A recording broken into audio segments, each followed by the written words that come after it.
Welcome everyone, and welcome back to Jurassic June. We're playing a formative game of my childhood today, and I want to give it its proper introduction, which means I'm actually going to have to restart the game, and I'm hoping it doesn't, crash my settings or anything. Um, this game is Trespasser, the official canonical sequel to the Lost World Jurassic Park. That's how it was billed. It was specifically referred to as the digital sequel to The Lost World. It was released a year later. It had a massive budget. And that's where the positive sounding things end. So, I'm going to just quickly exit Trespasser and restart it as we watch the opening cutscene together. Alright? Alright.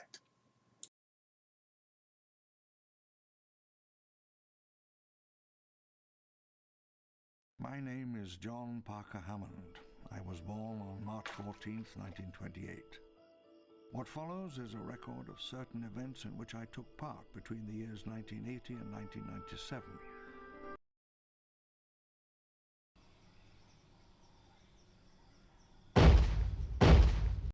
Sorry, I wanted to just up the volume, so we're doing that over again. My name is John Parker Hammond. I was born on March 14, 1928. What follows is a record of certain events in which I took part between the years 1980 and 1997 on an island I will call Site B. Site B was not to be a theme park, but a research station. This was where we did the real work.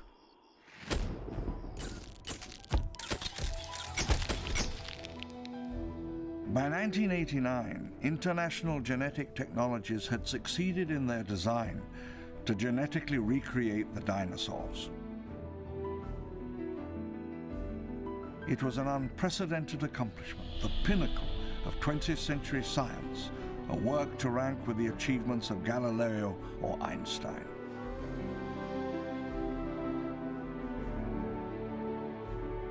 But it was not all so easy or so simple as it appeared. One seldom hears the true history of such events. What happened at the place where the world changed?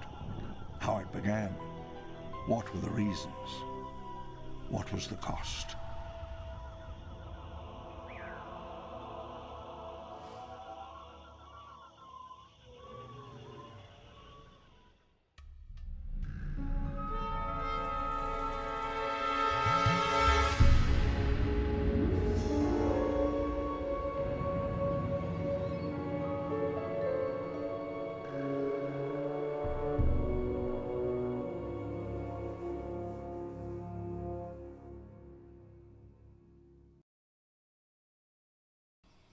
Alright.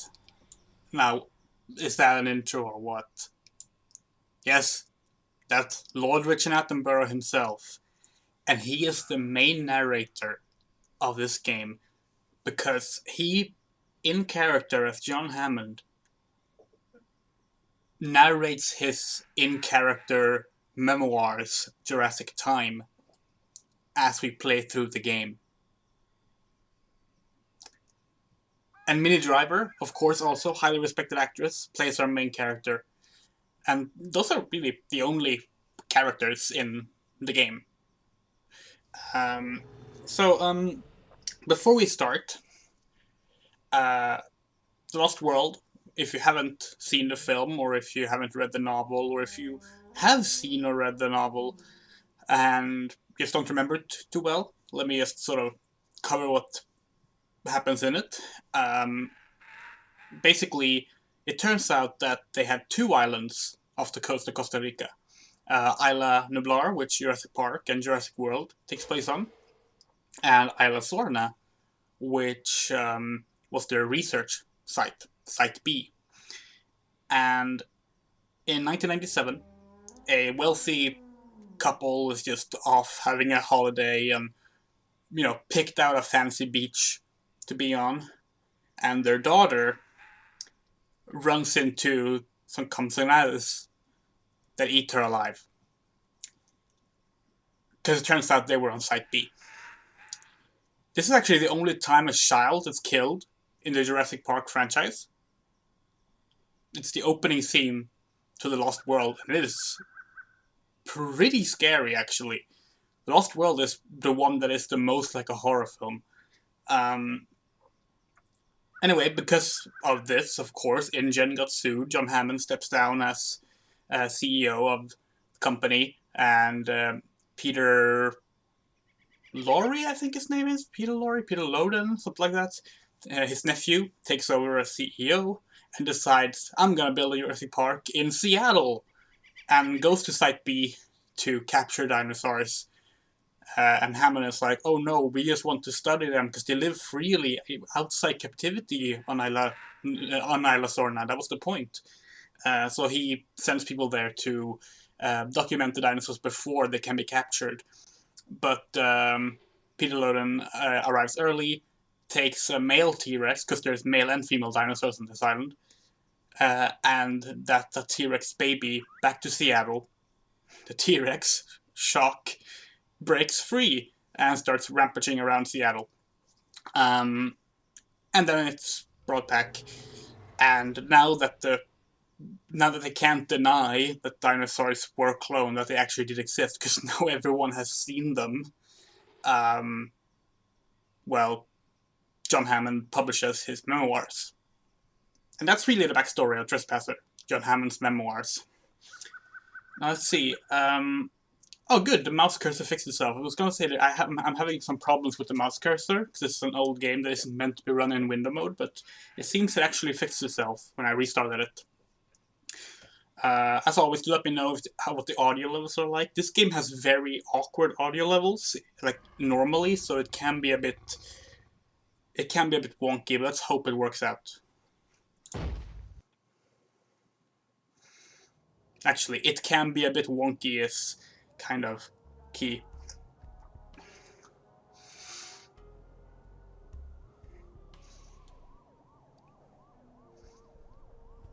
Oh yeah, this is a horror game, by the way.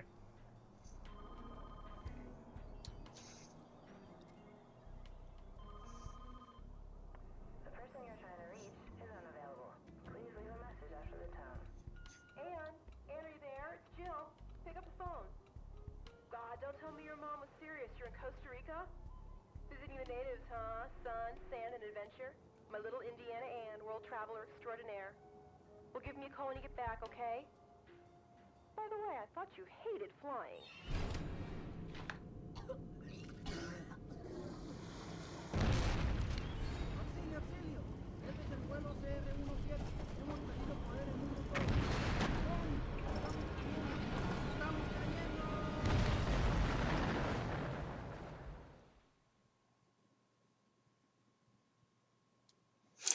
So,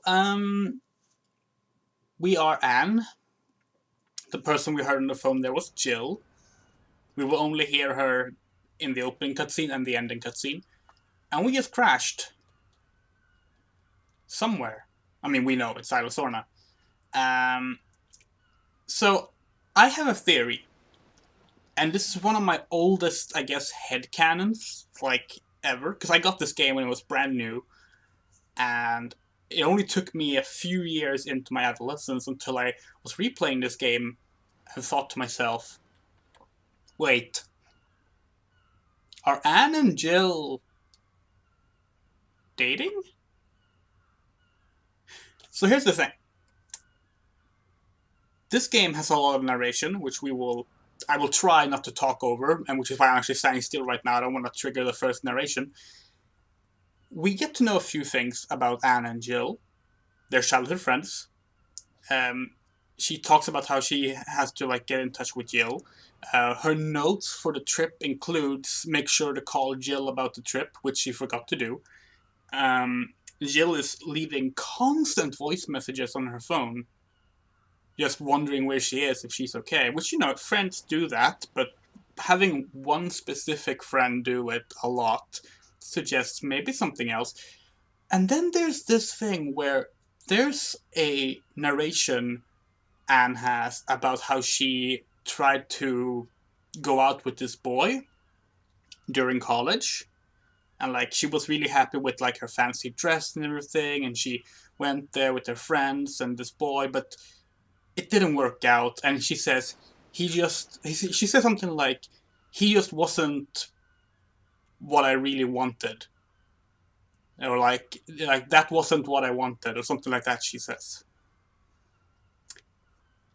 And why would you include that kind of pointless detail that contributes nothing at all, except establish that this random unnamed male character was not what our main character wanted to be with? And also have a female character that she constantly talks about, that constantly tries to get in touch with her, that she has a long history with. Like it's clearly suggesting these girls are either dating now or should be dating, and that's my agenda, and I will be pushing that throughout the game. Now we can start. So, Trespasser, if you've never seen this game before, you might be wondering, well, what's so special about this game? Because it's kind of infamous. Well, you look at it like this. It's a pretty standard first-person game. Oh. So this is our health bar. This tattoo on the tit is our health bar. And our entire player model is this bust and this arm attached to our bust. Originally in development, her chest was smaller, but then it was too obvious that she didn't have legs. Marquez, are you there? ¿Estás ahí? He was shouting when we went down. He's trying to level us out. But then it was too obvious she didn't have legs, so they just made her boobs bigger. If you want to see what Anne looks like, you have to look at concept art that was shared in like PC Gamer or something, because you will never actually see her in the game. Which is pretty amazing. Also, you might have noticed that this was a little off. This is the game's main method of interacting.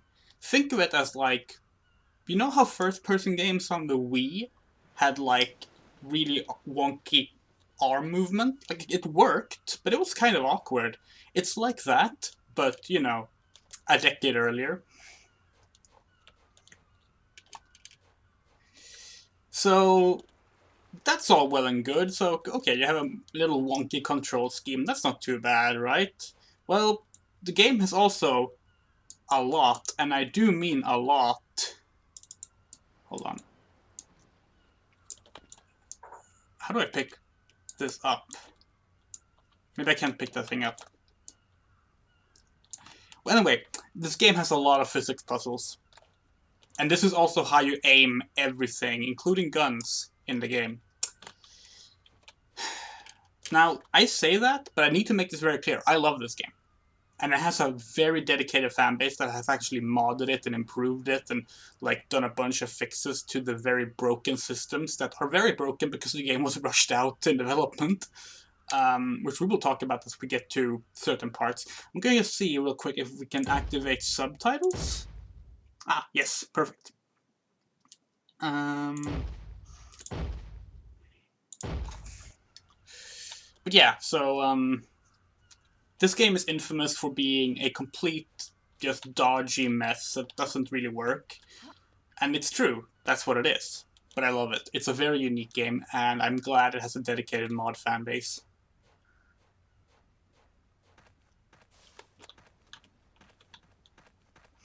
This was 98, like, first-person games outside of, like, pretty basic point-and-click adventure games and fairly, straightforward linear shooters weren't really much of a thing yet. So, let's see, how do I climb up things? There's supposed to be, like, a climb button, but it doesn't matter because I knocked it over instead. How do I... Hold on. There is a way to pick things up. He was shouting when we went down. There we go. Level us out. Okay, how do I throw? Like, I know the game will teach me this if I'm just patient, but... He was shouting when we went down. Oh, sorry, that's the Tried to thought level button. us out. Yeah, this game has a thought button, which is cool. Okay, F is throwing. Good to know.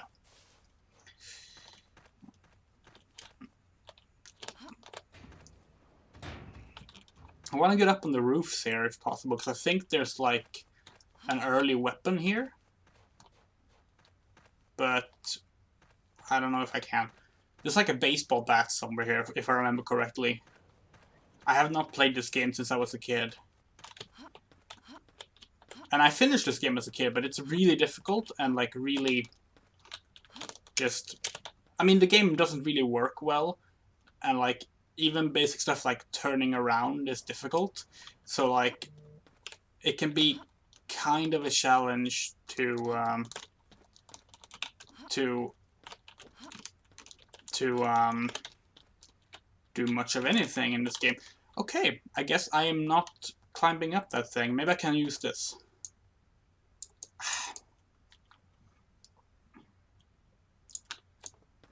There we go. Oh, no. Oh, there we go. Perfect. Good job, Anne. Okay, now we just gotta move like that.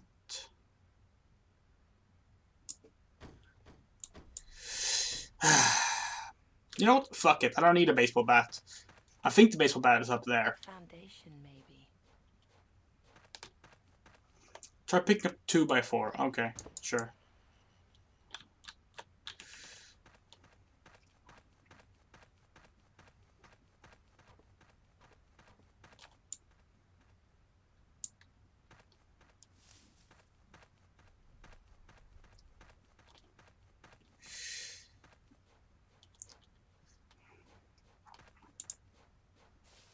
I don't remember how you like. There's like supposed to be a button to like bash things. Okay, that no, yeah, right. F was throwing. I remember now. I already learned that. How do you like? I mean, you can do this, but it's supposed to be like an actual just like hit button. I don't think you told me yet though, unless I missed it. Okay, that's holstering, I think. Yeah. You can like carry one weapon on your back if you want.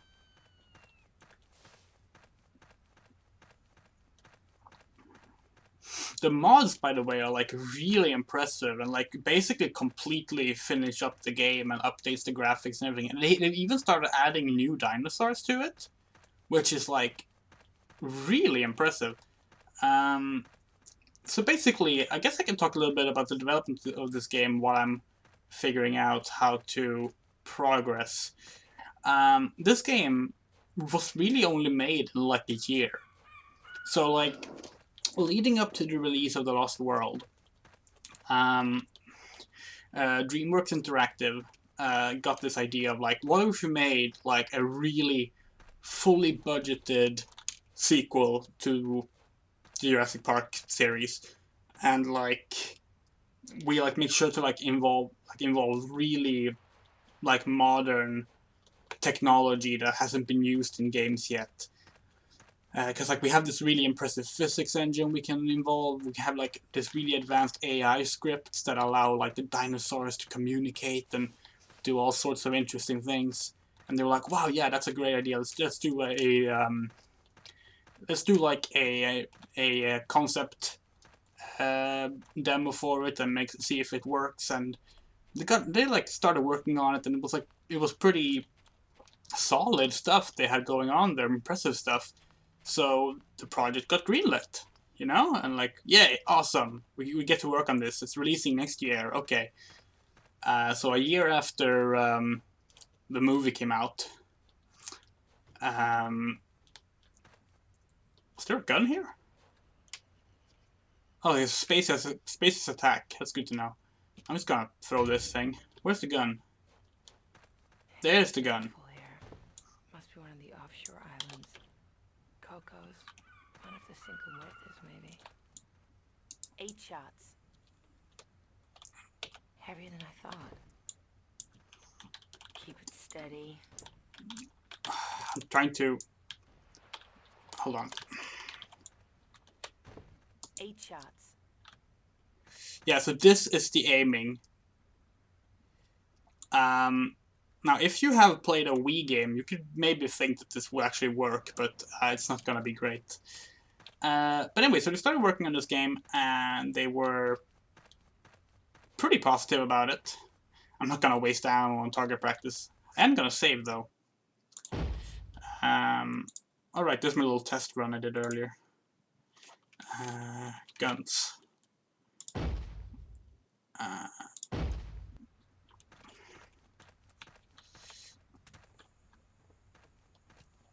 Oh, we're just gonna open the door with our boobs. Oh wait, A phone line or a radio. there's the baseball bat. Huh.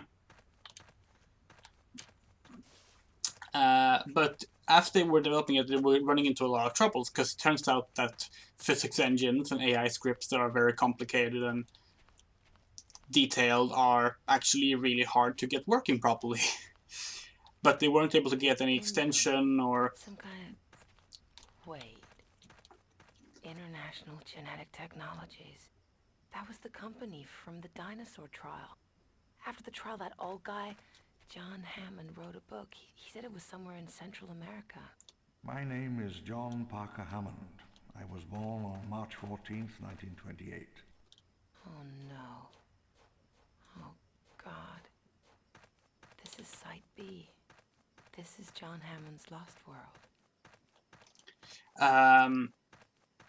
So basically, DreamWorks were like, ship it. We don't care, ship it. We promised this game was gonna come out, and like the Lost World only has such a long period of time after it that we can, you know, hype the game as a tie-in. And the movie was also kind of a critical flop, so it's gonna die out faster. Ship it. And so corners were cut, levels were cut, dinosaurs were cut. Something in the memoir. A Nobel Prize or a financial empire waits somewhere in a darkened room, in a dirty, derelict building, somewhere in the Pacific.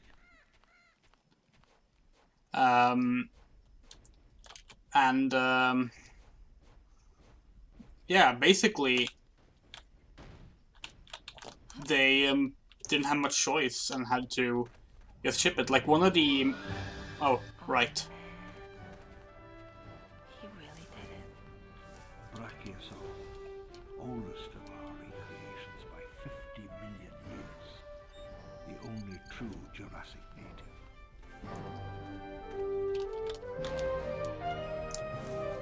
Now that is an incredible smell.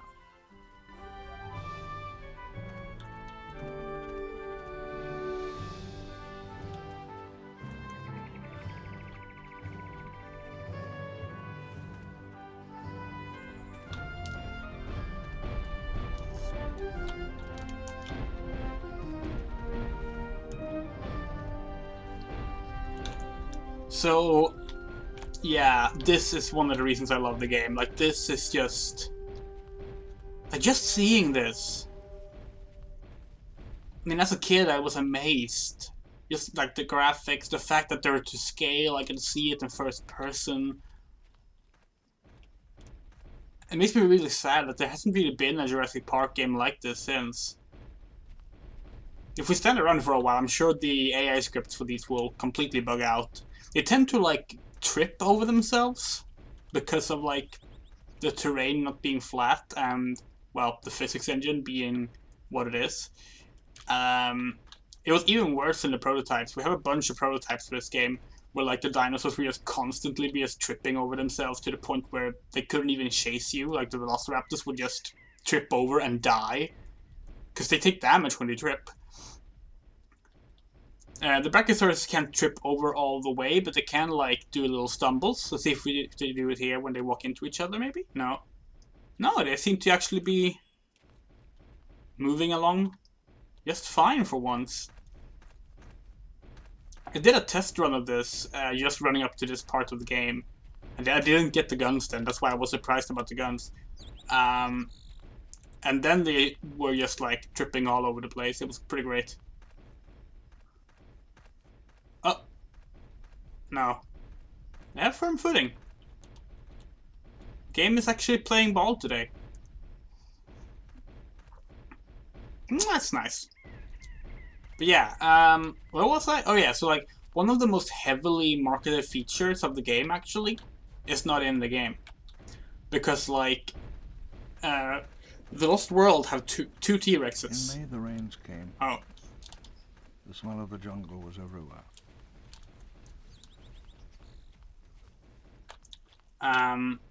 so the Lost World has two T-Rexes, a male and a female. The male is brown and the female is green. We talked about this yesterday actually when looking at the arcade game, and both of those T-Rexes were supposed to be in this game. And they were featured heavily in the marketing. In fact, I believe the first dinosaur they showed from Trespasser. They're probably out drinking right now. Anne? Anne who? But yeah, the green T-Rex was like the first one they showed. It looked a little turquoise in a way, like it wasn't like dark green, but it kept showing up in promotional shots and everything. It's not in the game. The female T-Rex never appears. The male T-Rex does appear, but the female T-Rex never appears. Cut for time, ultimately. Although the prototypes that we have now of the game actually do feature, two of the prototypes do have the green T-Rex. In one of them, it's only the...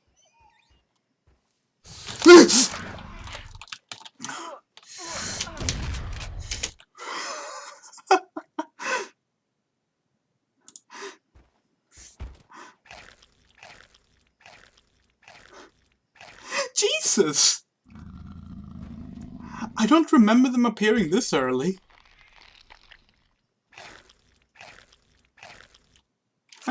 No, we're gonna load. I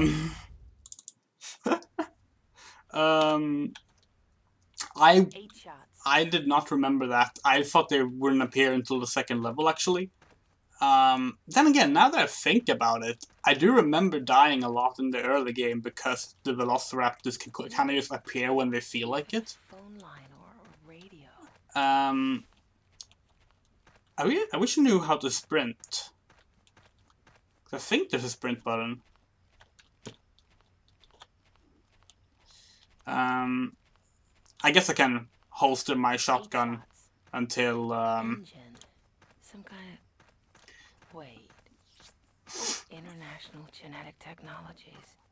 That was the company from the dinosaur trial. After the trial, that old guy, John Hammond, wrote a book. He said it was somewhere in Central America. My name is John Parker Hammond. See, I know spacebar is shooting, so I'm not gonna press space. I could just check the controls. It's a computer game. Jump, crouch, run forward, walk forward, move backwards. Well, first of all, I'm gonna change that.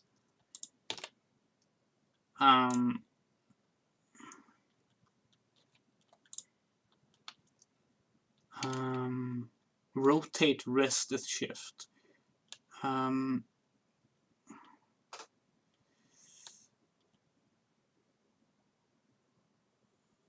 Oh god, I'm not sure what would be a safe run button. F maybe? No, F is throw. E? No, that's stow retrieve. Shit. I thought it was a climb button, but I'm not seeing one.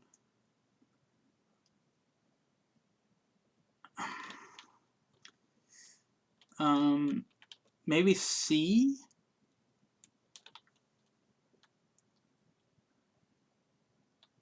Yeah, let's go with C. That's an odd one, but this game is an odd game. God.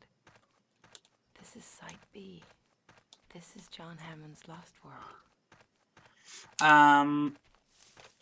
Actually, let me change that. Let me actually have it so that the moving slow is C instead. Gore more? What?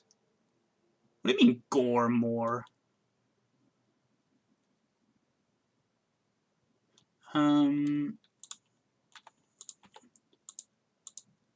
Why would you put the gore settings in the controls? Very odd place to have it. No, Jurassic Park 2 is called The Chaos Continues. Must have been It was someone released on named Super Nintendo and Game Boy. Nobel Prize or a financial empire waits somewhere in a darkened room, in a Blah, blah, dirty, blah, blah, blah. derelict building, somewhere in the Pacific.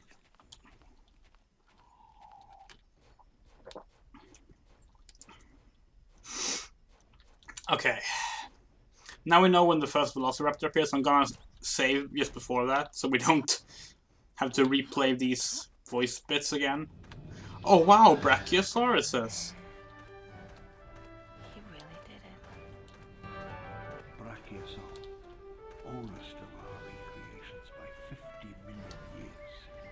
The only true Jurassic native. Yeah, this game is wonderful. I mean, it's broken as hell. It barely works even at the best of times, but goddamn, I love it. Okay, I think this is a good place to save. We're gonna write Veloci, and that's all I'm gonna write. And of course, I need to make my complaint that I've been making almost every single game we've played, 8 shots. which is to say that it's not a Velociraptor, it's a Deinonychus. See, I know how to pronounce that now. It's not Deinonychus, it's Deinonychus. Velociraptors were much smaller. Stupid idea. They're probably out drinking right now. And who? So, Michael Crichton actually, when writing Jurassic Park, knew that Velociraptors were much smaller and that he were including Deinonychuses. But he thought Velociraptors sounded much scarier. And because of that, he decided to call them Velociraptors. So that's what that feels like.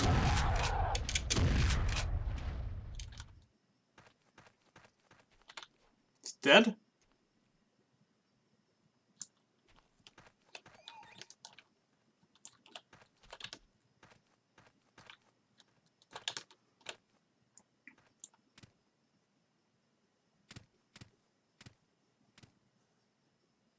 Yeah, so, okay. So, scientific inaccuracy, just because I can. Your video game dinosaurs are wrong. First of all, way too big for a Velociraptor. Clear Deinonychus. Snout, though, it should be a bit longer. No feathers. Should be big plumage on this one. Big, like, wings, actually. They actually had wings. They couldn't fly, but they had wings. Tail, much too short. Tail should be, like, almost twice the length of the rest of the body. It should go out to around there. I like the coloration though. Let's see, beneath. Killing Claw seems a bit awkward. Yeah, I'm not sure what's going on with the Killing Claw. Their hands, well, there seem to just be one claw. They should have 3 of different lengths, but you know, that might just be graphical limitations. Yeah.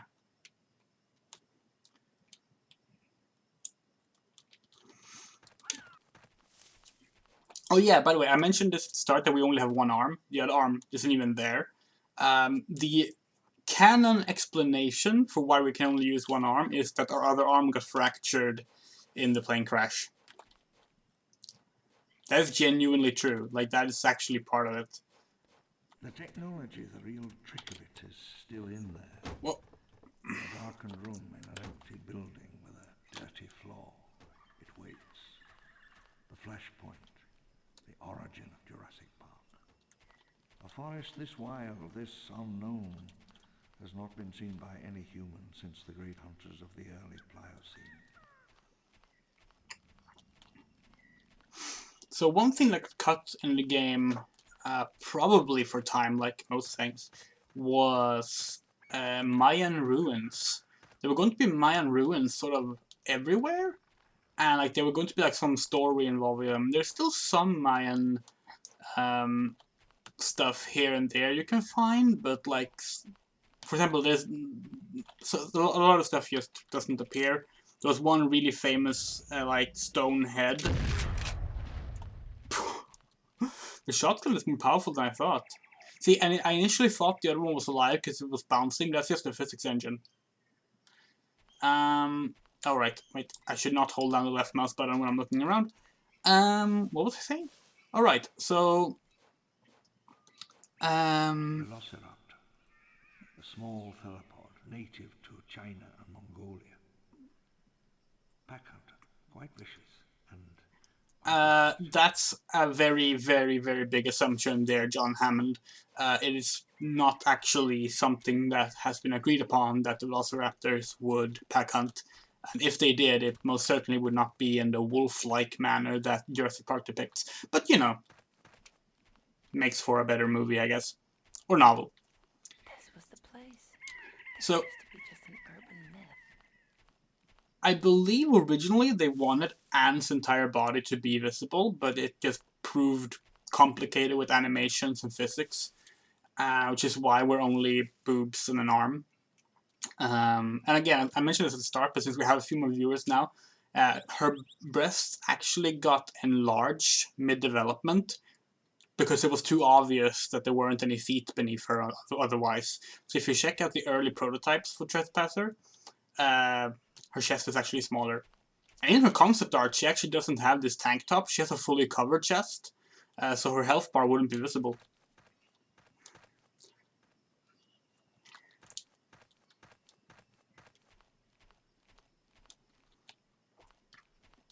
Yeah, like so much of Trespassers is cutting corners for time because DreamWorks...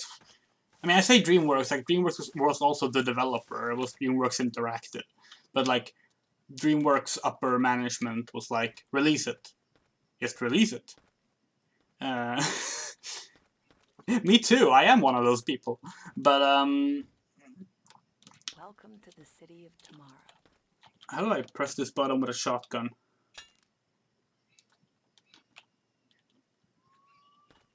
Can't. Welcome to Site Oh shit, I could. Gen research facility.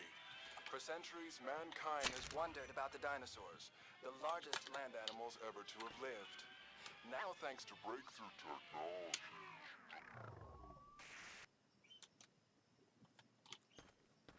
I was worried that was going to alert some raptors, maybe, but seems not. So I should probably mention, like, yes, I played this game as a kid, and I played it a lot as a kid, and I do love this game.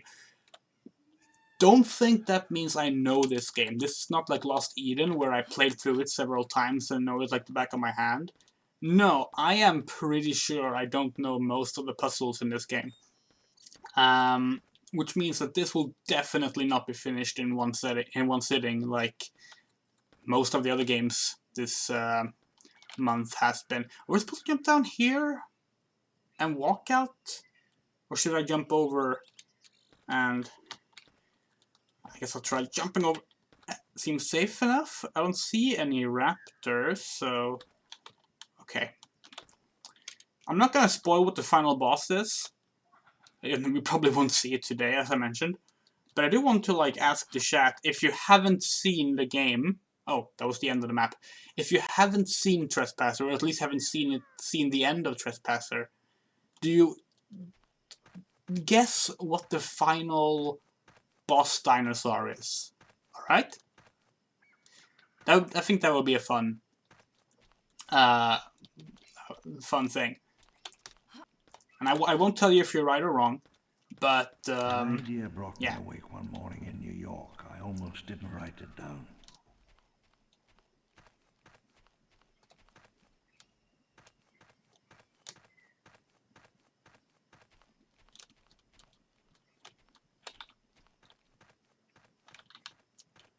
What if a mosquito sucked the blood of a dinosaur 100 million years ago? The insect is then covered in tree sap, which, over the millennia, becomes amber. Amber is actually one of my favorite names. I almost picked that name for myself. And I used to name, like, all my OCs in various things. Like, whenever I had an OC in something, I would name her Amber. Like, long before I even came out as trans, I would do that. And long before even I knew I was trans, I would do that. So I'm surprised they didn't go with the name. It's a nice enough name. If I ever need to be put under witness protection for whatever reason, I can. Shit, do I not have a? Did they take away my weapons? Oh shit! Oh shit! Oh shit! Oh shit! I didn't remember that aspect of the game. Fuck! Fuck! Fuck! Fuck! Fuck! Fuck! Fuck! Fuck! Fuck! Fuck! Fuck! Okay, so we have helicopter. I mean, I did say it was a dinosaur, so I'm going to tell you you're wrong. Tell you you're wrong there, actually. Unless you mean it's a helicopter shaped out of dinosaurs.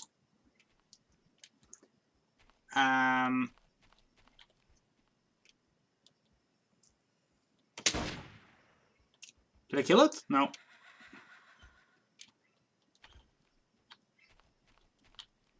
Look, it's stumbling.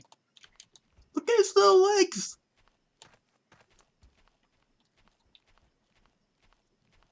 It's because I shot it. It's in pain. I mean, same, but it's because I'm playing Trespasser. Oh no, that's performative of me. I love this game. Ah, shit. This is hard. Yeah, come closer, please. Much better. Snaky. Let's see. What did we see here? Blah blah blah blah blah. T-Rex that falls in lava. Okay.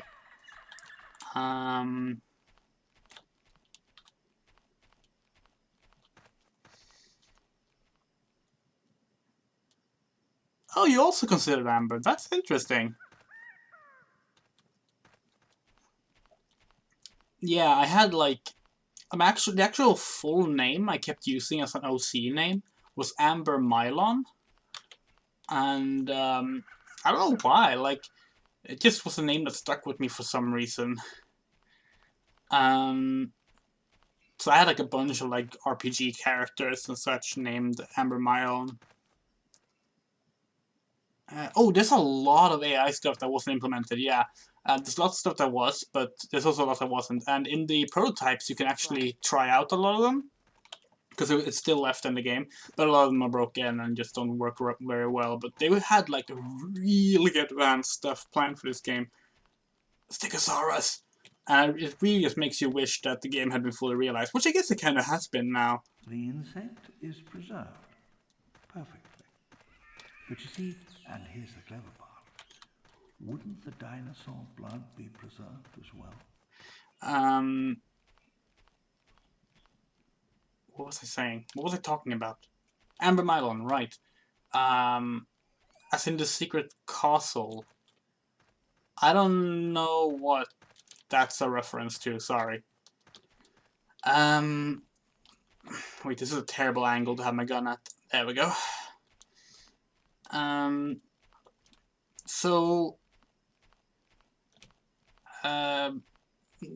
You may or may not know this, but the reason my name is Andrea, actually, is because I tried to cheat the Swedish name changing system. Because in Sweden, Mylon with a Y. In Sweden, there's actually a law that says that any Swedish citizen is allowed to change up. A tiny spiral of genetic code. Abracadabra.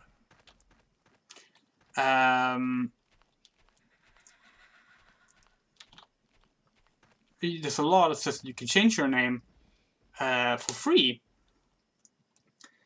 We can see some dinosaur infighting here, I think.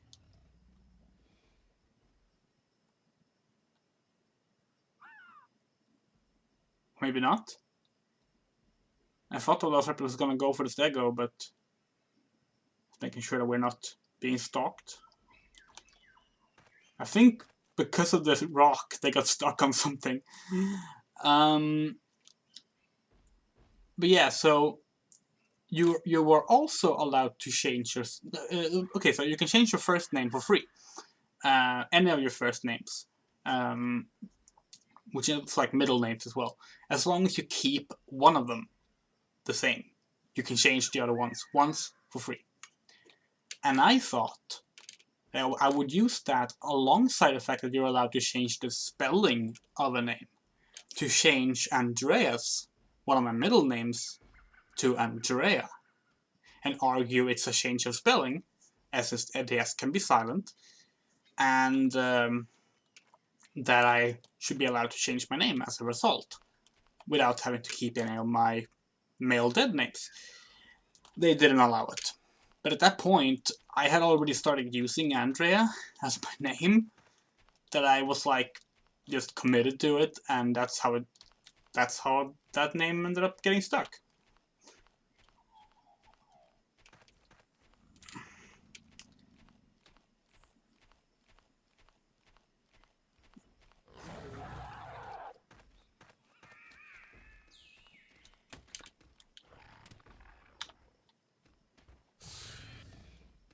Yeah, they're stuck on the rock. Up, up, up. Oh, shit. 2 shots. It's biting the Sego!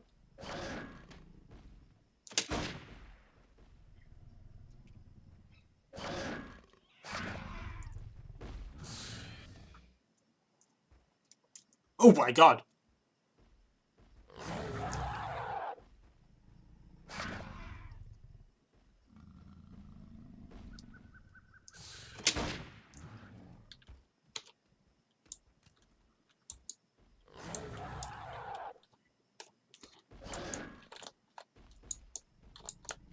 Six left. No! 6 left. Where'd it go?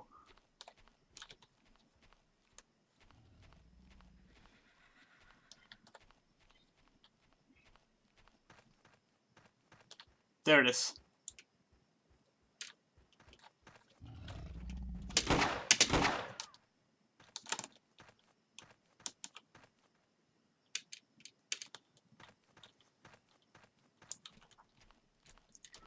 I'm sorry, Stego.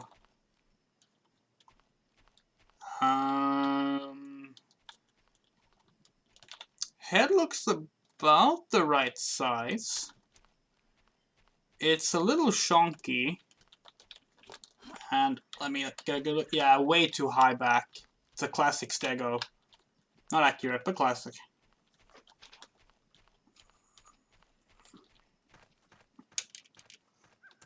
Like, honestly, I would like kill for a remake of this. That, like,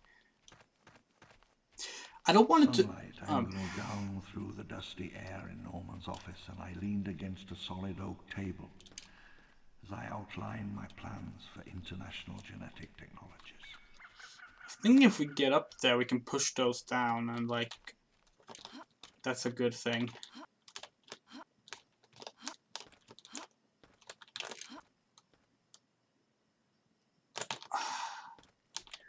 Maybe not.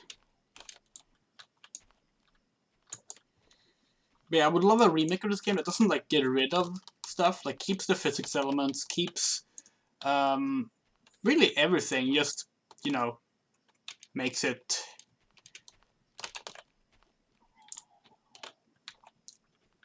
less, you know. Okay, hold on. I need to. There we go. And then up like that. No. No. Come on. Shit. But maybe if I launch it. Wait, no, hold on. Okay, if I just.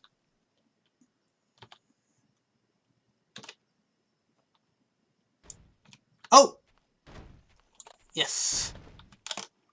Perfect. Now we take this thing again. Come on. Come on. Come on. There we go. And I'm just gonna bash these boxes. Oh, can I not? Wait, can I not attack with this? Is this not a weapon? Useless.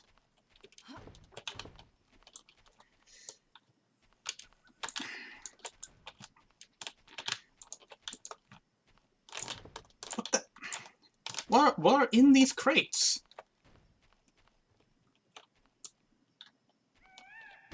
There we go. Oh, hey, is that a new gun? Or is it the gun I have 4 here? shots. It's not. What is this? Uh-huh. This is a helmet? Can I put it on?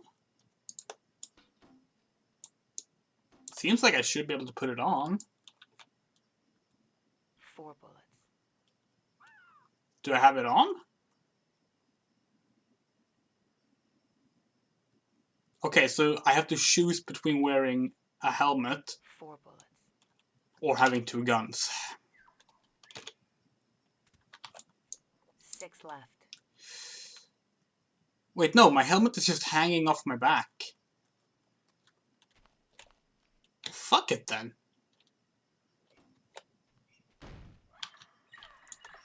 4 shots.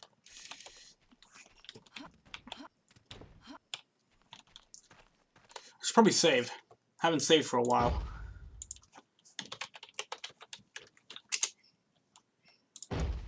So, what was I saying? Oh yeah, so I would love to see this game remade. And, It was the flowering of an ambition born 50 years ago. 50 years struggle come to this. but just use like the modern knowledge and tech and stuff that we have of games that this tried to be like. To just make it the game it could have been. Because I think like everything here has a lot of potential. And to be fair, the mods do a lot of that. And oof, hello. 6 left. 5, 4. Did that hurt me? Okay, it didn't. I actually thought that tail hit me. How did I lose my gun again? Man, you drop things so easily. What are these? Oh, cans. 8 shots. 4 shots. Wait, why the foreboding music? Am I supposed to look at something?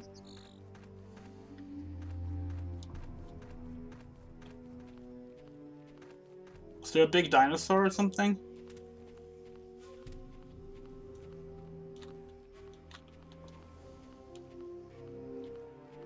I don't see a big dinosaur.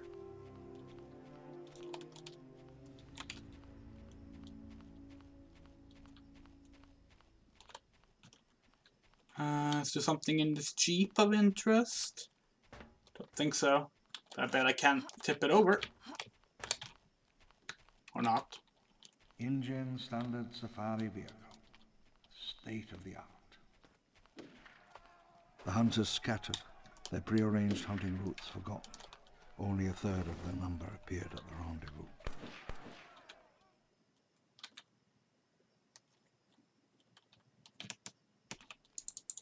Oh, apparently I dropped the other gun again.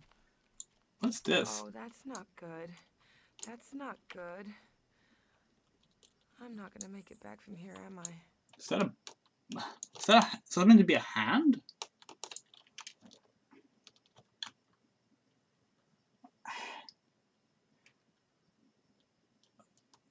Like, what is that chunk supposed to be? Flesh? Rotten flesh? It looks like a glove. Skull.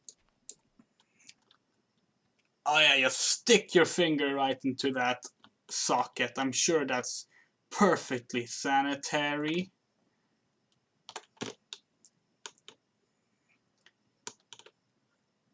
This right here is a screenshot.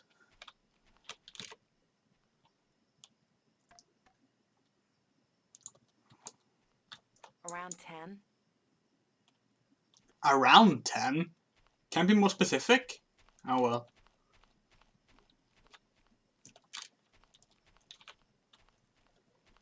Eight left. Oh yeah, because we only have one arm, we can't actually reload weapons.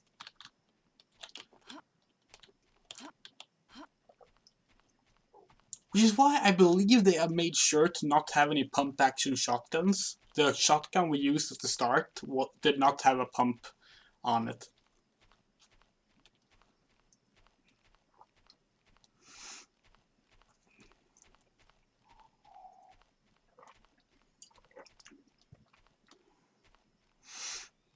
But yeah, the mods do actually like sort out most of the game's problems, and I do want to play it fully modded at some point, probably. Like on stream, I mean. But that's not gonna happen this. Ooh, hello. Speak of the devil, shotgun. 6, 5, 4, 3, 2, 1.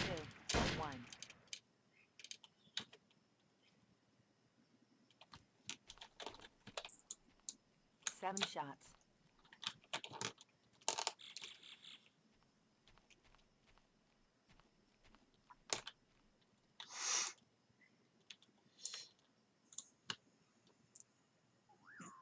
Take it back. No, wait, no, that is... I was gonna say that this is a pump-action rifle, but I guess it isn't. Unless it's just a very oddly modeled one. Oh shit, I need to restore my aim. That should be good enough, and then we just want to move to the center. There we go. The King Kong game is pretty good. As long as you don't play the King Kong sections. So the thing about the King Kong game is that it's half first-person shooter, and it's a pretty good first-person shooter, where you play as a human, part of the movie team that goes to the island, Skull Island, and the other half is like this typical platformer, action, brawler, adventure thing, like a lot of movie tie-in games were, where you play as King Kong. That part of the game sucks. Like, it's not fun at all. It's just like really low level, like Prince of Persia knockoff gameplay. Hello, Simon. But the human sections, the FPS sections, are genuinely great. Like, they're a lot of fun. And honestly, the V-Rex boss fight when you play as King Kong is alright as well.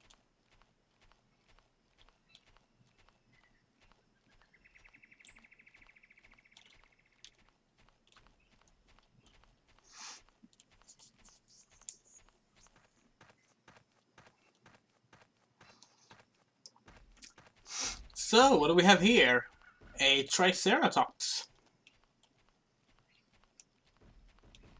It looks like it was made out of bark. Oh, it stumbled.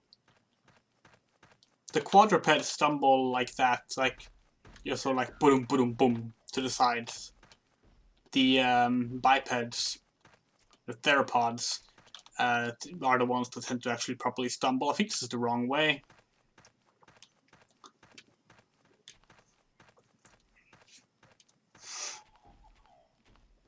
Yeah, I genuinely do check out the,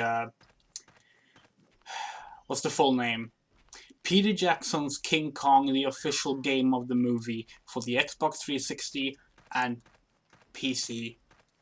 There are versions for the DS and PS2, but those are not as good for obvious reasons. They patched in an ammo counter HUD? What? What kind of bullshit is that? I mean, you just play it unpatched. I mean, it's a launch game for the Xbox 360. No one's gonna force you to patch it. It's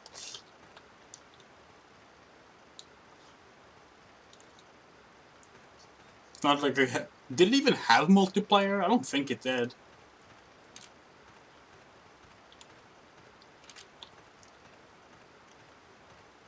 You can hear where the waterfall sound effect loops.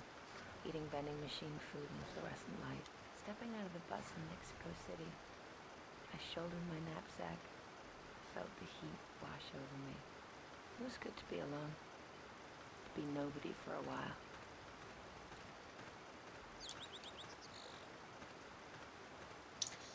So this game was sort of the last of the strange, short-lived tradition of making sequels to the Jurassic Park films. Oh! Raptors.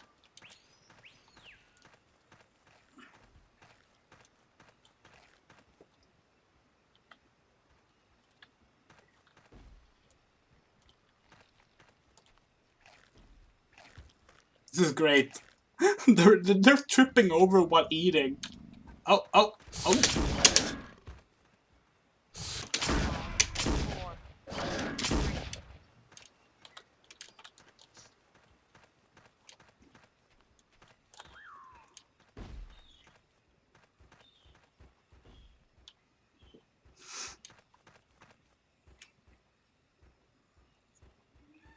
I forget which raptors these are, because there's... Hello. Nom nom nom. Oh. Oh, you want me now? Are you sure? I have a boomstick. And you can't even walk straight.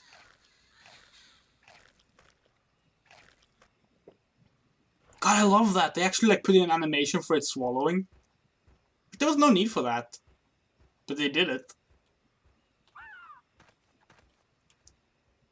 Hey. Hey. Oh, don't think. That's it. Around 10? You wanna go? I shoved my shotgun down its throat and it just walked it off. 9. Bro, it is not having a good day right now. 8.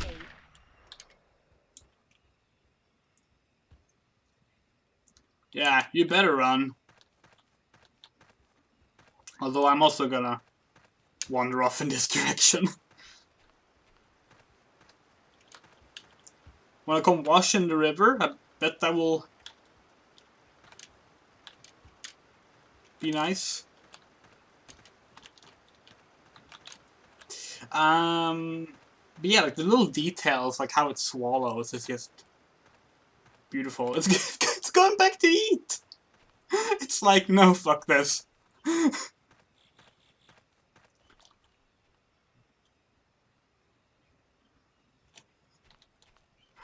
Holy shit, this is my favorite dinosaur. I was gonna say, maybe we should put it out of its misery, because I did shoot at it a few times. It's probably bleeding out, but... it is having too much fun with that Triceratops, and it seems to be fine. So, I don't remember which raptor that is. There's actually... I don't know if tribes are the right word to use, but there's like two... There's two separate herds, actually. Or packs, I guess it would be in Jurassic Park terms, of raptors in this game. But I forget, like, there's the red ones and the yellow ones? I think those are the yellow ones. Because the red ones are more like white with red spots on them. And those two packs, if you have two of those velociraptors appear at the same time, they will fight. They're not friends. Which I think is a really nice touch.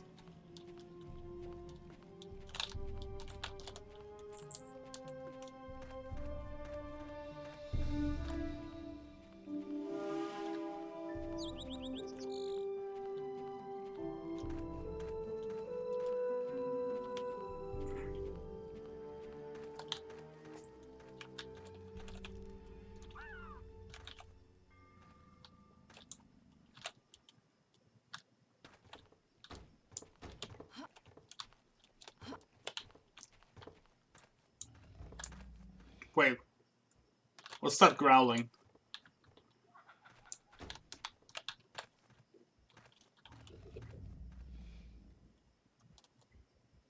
Surely it can't be. No, not this early in the game.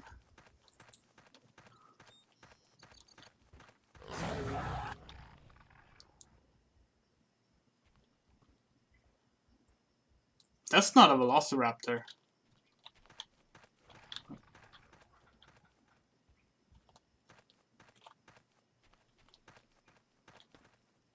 I was hoping to find a gun or something, but...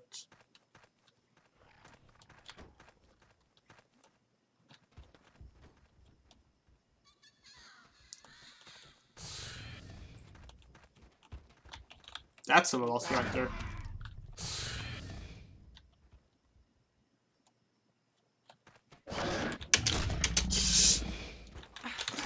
It stole my rifle. Oh, wait. What? 7 shots.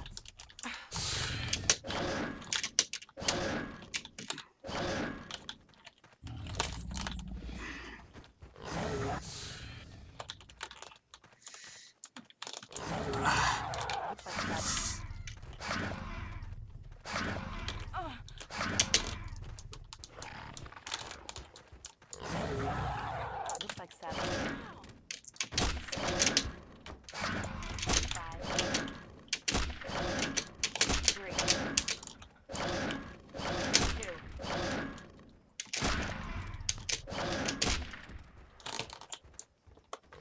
That's it. That's it.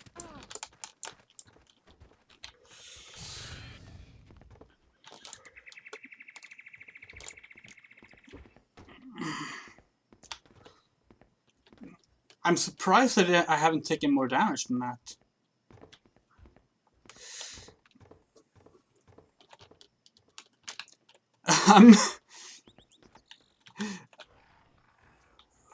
Okay, I was gonna say I can probably walk up here, but then I remembered the physics engine. So... it might take it a while. Pathfinding is one of the things that, thankfully, they struggled with in development. Oh, I thought maybe there would be something cool behind that. Oh shit.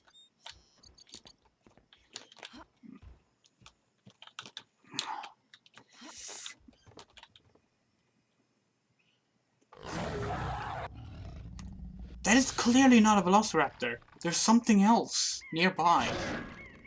But the thing is, like, it sounds... I don't know if it sounds like a T-Rex?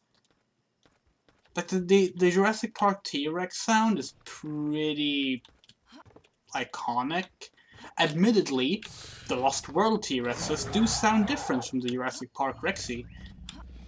So it might just be that I don't remember that. I just broke my legs. I think the Velociraptor is stuck somewhere in the house, so I'm just gonna walk away. Oh shit. Oh shit.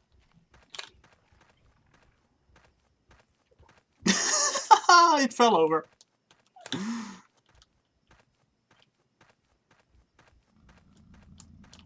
Are you gonna catch me if you're gonna trip over your own legs? Wrong direction. Pfft, fool. Oh, hello! A Parasaurolophus?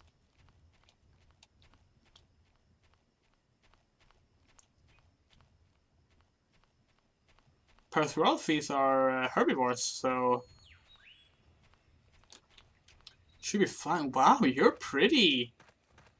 Very, very nice color on. I'm not always the biggest fan of dinosaurs sticking to like yellowish, brownish, and reddish color schemes, but it works for this para.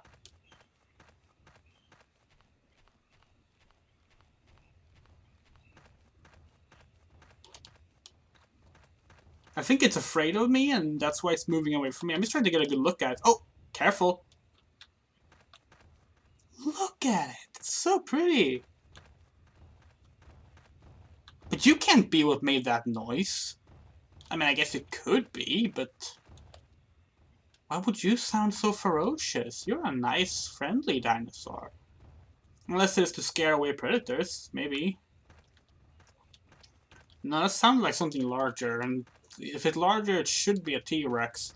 But... actually, there's one more thing it could be, now that I think about it. Oh, hello! Don't mind if I do.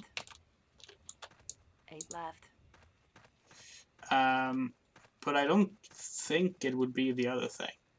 So... Or maybe it was just the fact that I was so close to the raptor, so it sounded much louder. And that's why I think it's a bigger animal. Just Triceratops.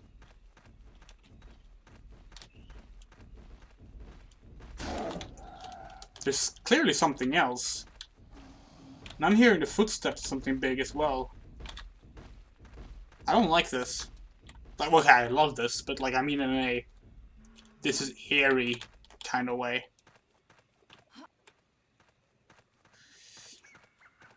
I think if this game has one major game design flaw, like that is to say, a problem that isn't related to just it being rushed out the gate, it would be that the maps are, despite linear design, very confusing and easy to get lost in. There's nothing up there, friend. Although I can also hear something, I agree. Oh wait, are you just trying to get up the slope? I swear to God, if we have a T-Rex chasing us and I can't even see it, I'm not sure how to feel about that. How do I... Does this game have regen health? I was gonna say, how do I heal up? But I'm healed up. Holy shit, regen health in 98, that's uncommon. I mean, it's a good thing it has regen health, like, god damn it, could you imagine if I would have to, like, track down health kits and pick them up and use them? Although I would actually have loved to see a health system similar to the 2008 Alone in the Dark, which, similar to this game, actually, was a game sort of bogged down by its own potential. Like, they tried to do way too complex things and ended up with a game that just couldn't handle all of the various things it tried to do. Like, it has a lot of the same issues as this in regards to movement and physics, and even this wonky control. Alone in the Dark 2008 has this kind of control for its combat. It's melee combat, not its shooting.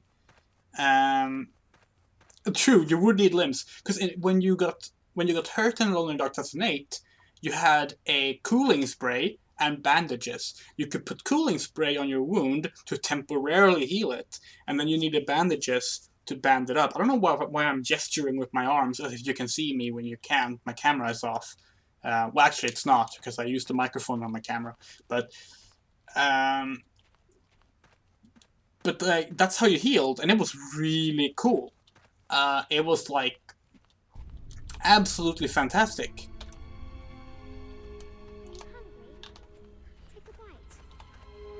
No.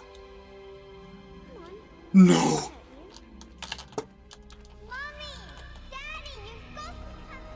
No, no, no, no, no, no. No, no, no, no, no, no, no, no, no. Oh, no. Remember how I said that the Lost World begins with a little child being eaten by Compsognathus? That's what that audio clip is from.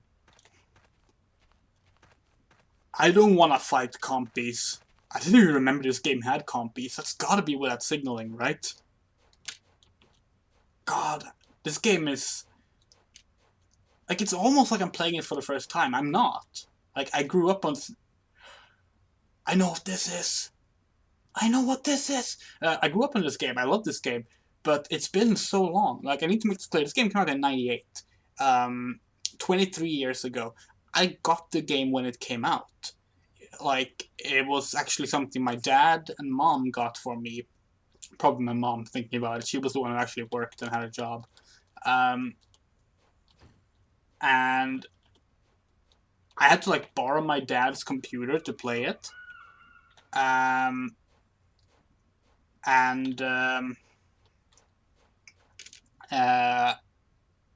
played it, like, religiously It became like my favorite game for the longest time. I haven't touched it since, in probably 20 years.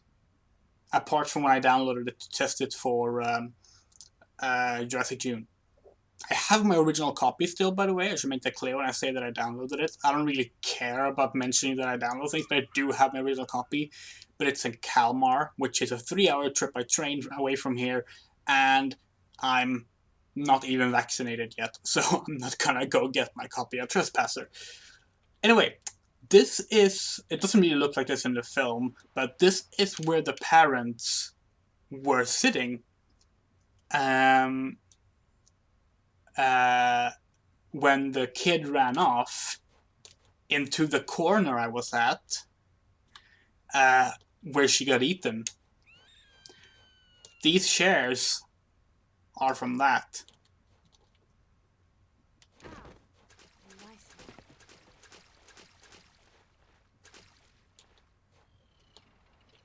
How cool is that, huh?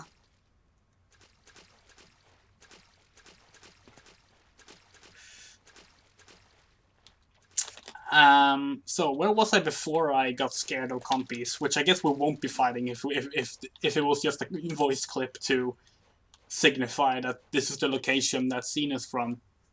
Oh yeah, I talked about map design. Like, it's a very confusing layout. It's very easy to get lost. And I feel like Island and Jungles had that problem in general, especially in more open-ended games at the time. It wasn't really until Far Cry in 2004, which, funnily enough, started as a dinosaur game, that sort of started to work properly. Also, I read the chat. Really, they added in a line so that the kid doesn't die in the Brazilian version of The Lost World. That's amazing, considering that's like, it's a pretty important plot detail that she dies, because the fact that a kid was killed on the beach owned by John Hammond by unknown animals that he has not documented live there is like the reason he gets all these lawsuits. InGen gets all these lawsuits, and he resigns from his position as CEO. And, well, the entire emotions of the film are put into chorus. I guess if he just got a bit mutilated, that can still happen, but, I mean, it's a bit awkward. So I think this is all optional content, and we're actually supposed to be clearing a puzzle up ahead. But this is what I mean, like, you traverse very slowly in this game, and you have to, because otherwise the physics engine will make you trip over things. So it was just a concession made to make the game playable. Still eating on that Triceratops, huh? Must really be tasty. On the other side now, though. Don't even think about it. I have 2 shotguns with 8 shells in them. Wait, is that the other? Oh yeah, that's the one I killed, though. Still don't know what the sound of the big one was, though. Because I can only imagine it's a T-Rex, but it's way too early for the T-Rex, I'm pretty sure.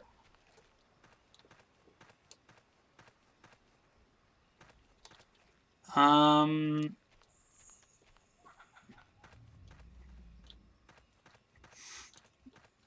love The Lost World, the film. Like, it is not as good as Jurassic Park, but like, that's the thing you can say about every single Jurassic Park film except Jurassic Park. And it's a very cynical film.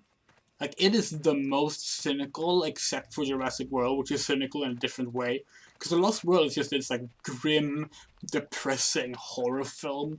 It takes the dinosaurs and turns them into just slasher villains. And so many of the characters are just awful people. And it has a really good, like, anti-capitalist angle to it that the first film sort of muddled in the changes from the novels. But it is overall just, like, really fucking, like, dark and depressing. I think, like, I counted up how many people die in The Lost World. Well, I did it for all the films when I watched them, and A phone. Oh, thank God. I might be wrong, I might be exaggerating here, but I think, like, more people die in The Lost World than the rest of the movies together. The main switchboard is temporarily unattended. Please contact principal está temporalmente fuera de servicio. Por favor, contacte a su supervisor. No! Not... Throw it up there. I wanna make sure I get to keep it. Don't fall off. Don't do... Oh, that's a cool way to land.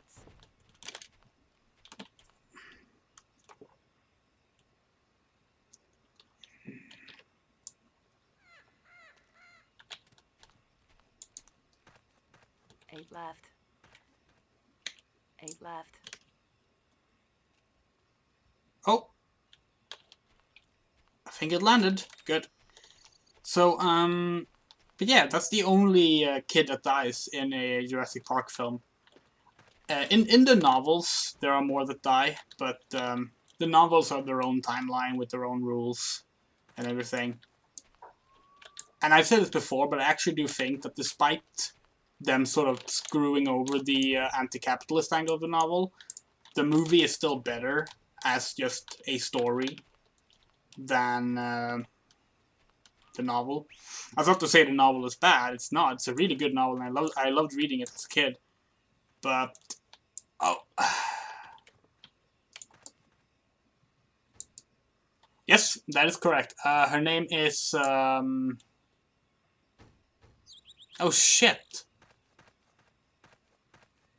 I literally thought of her like earlier today when talking about the film, and then I was able to just instantly like remember her name. It's Ian's daughter, Kelly. Her name is Kelly.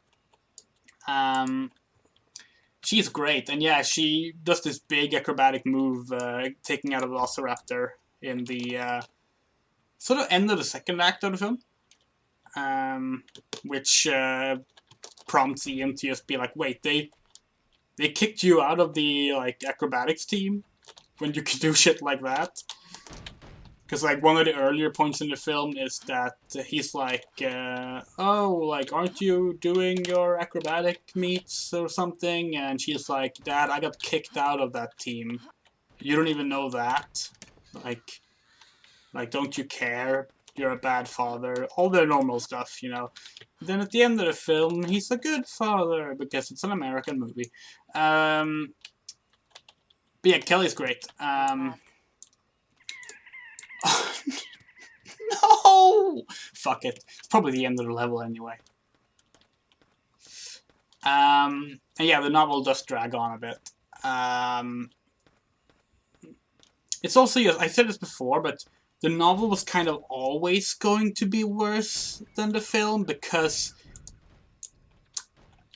and I don't mean this as a slight against the art of writing, I am a writer myself after all, but it is always going to be more impressive seeing a realistically convincing dinosaur on screen than it is to read about one. And that alone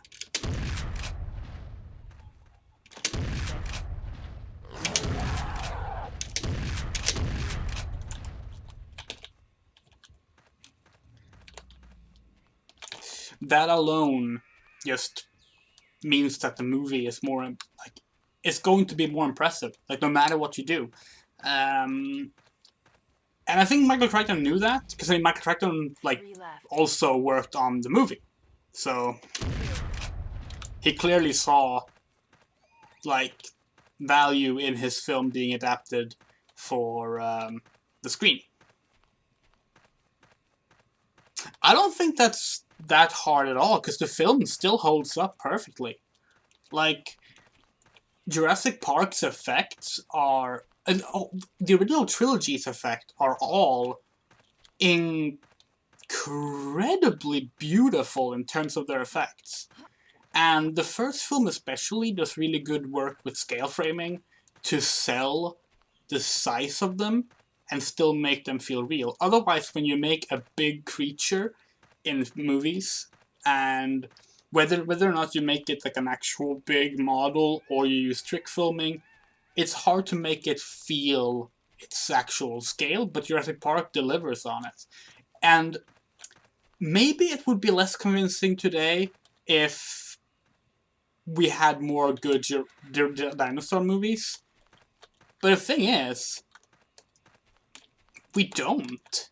It is still the most impressive one. Like, I rewatched all of the films and the new films last month. And I am baffled, is probably the best word. I am baffled by how straight up ugly the effects in Jurassic World, the first one, are. Like, both the CGI and the practical effects are just terrible. Like, they don't look convincing. And I was kind of like, I wasn't sure if it was my bias because I don't like the film, but like I asked around some other people and they agree that like no, like the dinosaurs in this film never look real; they always look fake. And the original trilogy don't have that problem. But there are a few shots where you can tell maybe something is a model or something, but even then, because they're like practical effects in those moments, you know they're part of the scene, and as a result, you still sort of get sold on them. But Jurassic World didn't even manage to sell me with its practical effects. Like, okay, you know what? 2 shots. Really? There we go. 6 left. Wait. Where's my SMG? No, you're kidding. It landed all the way over here? How? Maybe I can knock it down. Now, I will say this. It's possible that the reason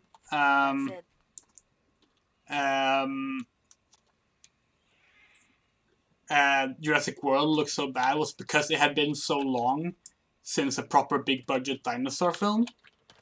Because Fallen Kingdom actually looks really good. Like, I have no problem with the effects in Fallen Kingdom.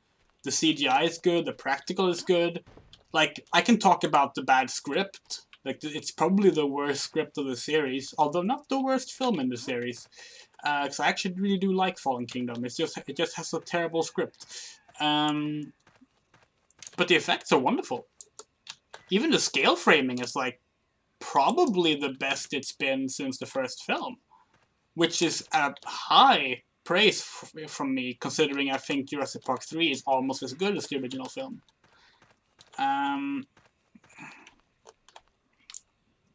Okay. Stand on this rock. That doesn't work. Okay.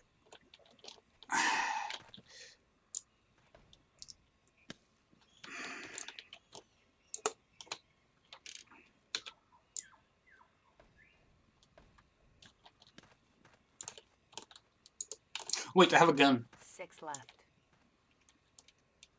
5.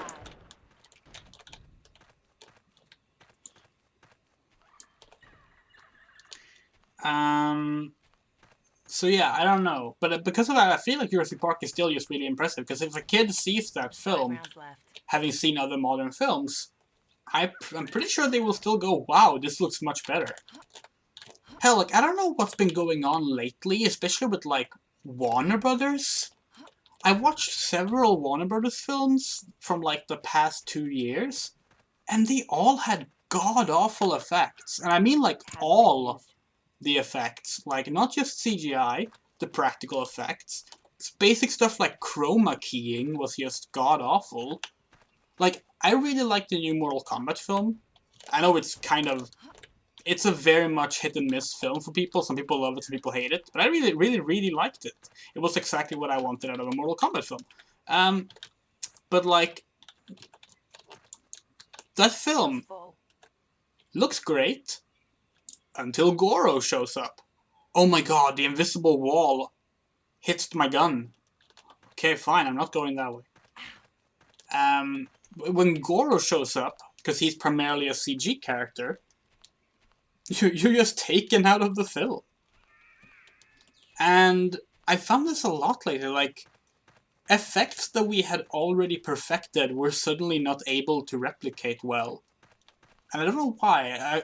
I think it might be because of the rapid pacing of, what shall we say, brand movies, means that there's just not enough time being given to the effects departments.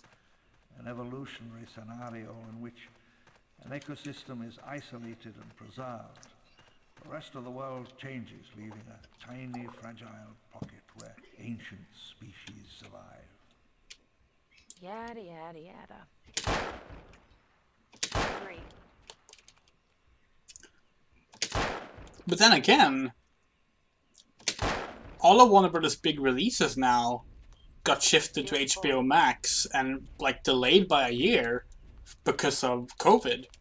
So, like, shouldn't, like, if in theory it's just that there's not enough time put into, like, post-production, shouldn't that have solved it? Because it clearly didn't. So I don't know. Like, I don't know what's going on. Because, like, Fallen Kingdom and also the Battle at Big Rock Jurassic World short film, those two films are probably the only like modern Hollywood blockbusters I've seen in the past 5 years where the effects genuinely felt good and real to me. Like, Warner Brothers have had the worst ones, but Marvel haven't been much better, for example.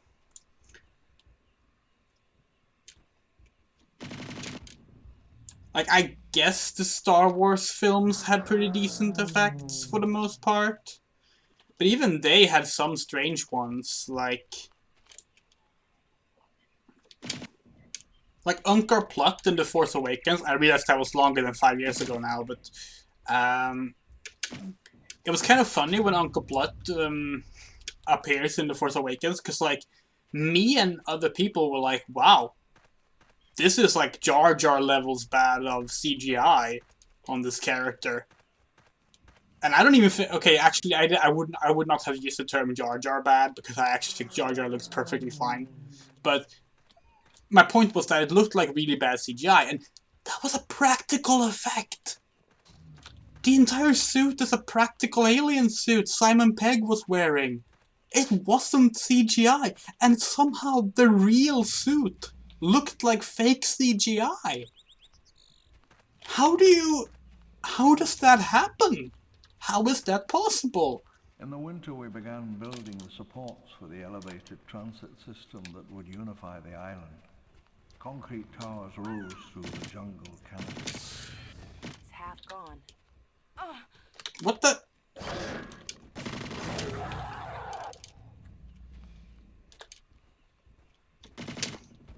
Oh yeah, the actor who played Jar Jar, Abid... Is it Abid Azem? Is that his name? I could have gotten the name wrong, and I'm sorry if I did. I am terrible at actor names. Like, but yeah, poor dude, like, was like super excited to be part of Star Wars, like, brand new character, and got to co-create the character and everything, and, like, then just, like, got ruined by the Star Wars fanbase, like so many others, after and before him. Mostly after him, but yeah. No, don't fall off. Don't fall off. Please, I need that box. Okay. Gonna push it with my gun. Just gonna push it with my gun. Okay, that might be a bad idea, actually, now that I think about it. I'm at best, sorry. I don't know why I thought it was about Ahmet, but yeah. And of course, like the same thing happened with Jake. God damn it! The same thing happened with Jake Lloyd, and then with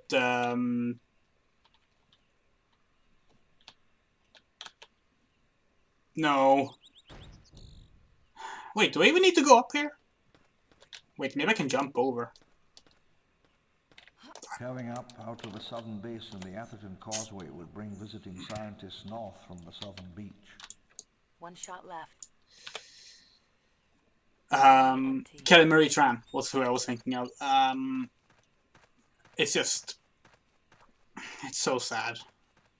Like, I don't really. Well, they certainly were serious about their monorail.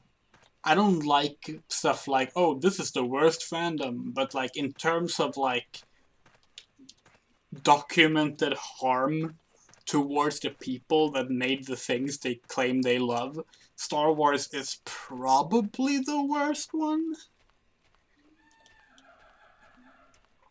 Why did we start talking about Star Wars? Oh, right, because Uncle Plutt's costume looks like bad CGI, even though it isn't. That was it, yeah. Similarly, it reminds me of another thing, actually. In Jurassic World, so I mentioned how like both the CGI and the practical effects in that are bad.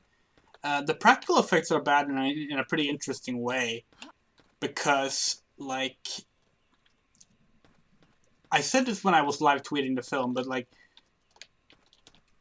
I was happy when I spotted the bad-looking fake practical effects. Because I was like, I could tell they were practical effects because they looked rubbery. Which obviously a dinosaur shouldn't look rubbery.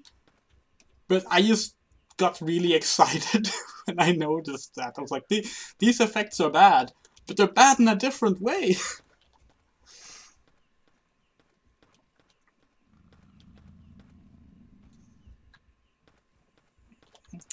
I feel like, so I don't know, I'm not like an expert on Homestuck. I never followed Homestuck. Oh well, I can't even pronounce Homestuck apparently. I never followed Homestuck, and I've never really had much of an interest in Homestuck. I've watched like a retrospective covering it, just out of pure, this is an important part of internet history that I want to know about reasons. But it's appeared to me, with my limited knowledge, well, at least it was okay to fall down here.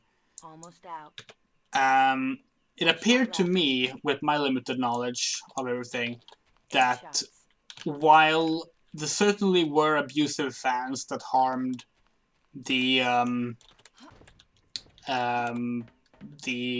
various people involved in its creation, be it the series Nice one. be it series creator Andrew Hussey or voice actors or anything else. It seemed to primarily, I think that that gun just respawned. It must have fallen through the floor, through the ground or something. It seemed to me almost like most of the harm came more towards like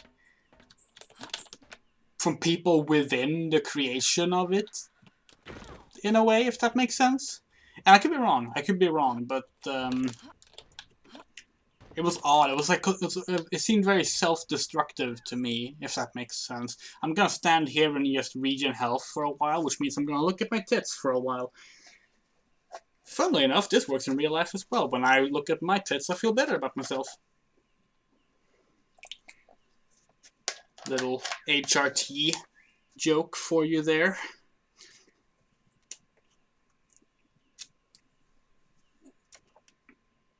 It's possible the health regen only works while I'm walking.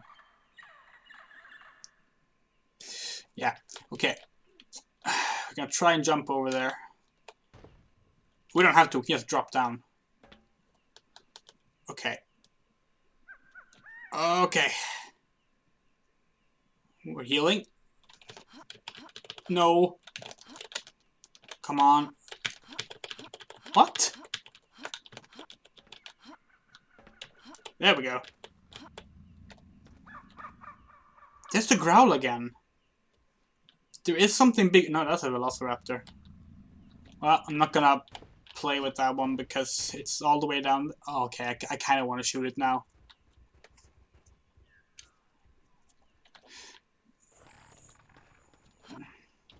I haven't saved in a while, actually. Good idea. Boop, boop.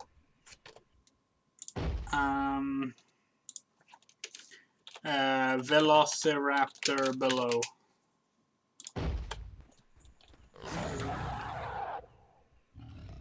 Was that the Velociraptor? You must have a big resonance chamber. 6.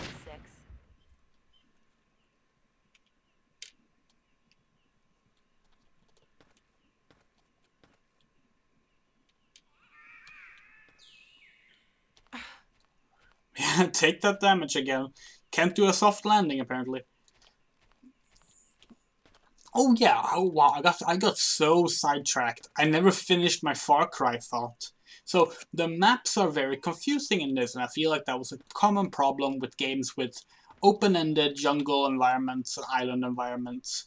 Up until around Far Cry in 2004, where it started to get a bit more streamlined and easy to make both a realistic jungle, but that also had like waymarks in a way that would make you tell where things were. And what's interesting about Far Cry is that it actually started as a dinosaur game. I know, right? The original version of Far Cry, I forget the name of it now off the top of my head. It might just have been Dino Island, but I don't remember for certain.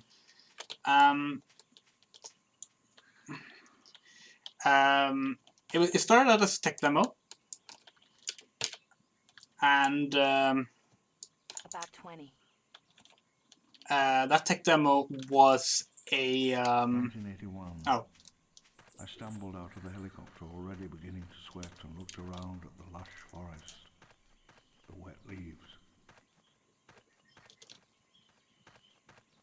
Okay, but yeah, it was originally going to be dinosaurs you were fighting in that game, and you were in the original tech demo. First task was genetic recovery, acquiring Jurassic or Cretaceous amber, extracting preserved DNA, and reassembling the complete sequences. Bringing it up the well, we call it.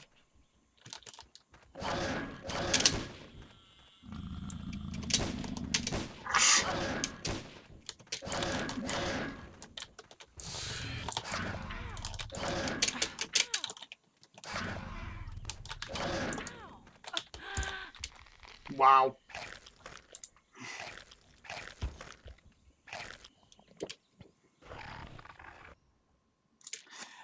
Anyway, so when they decided to make the game from a tech demo to a full game, they removed the dinosaurs and they changed the story and About stuff. 20. But originally it was a dinosaur game.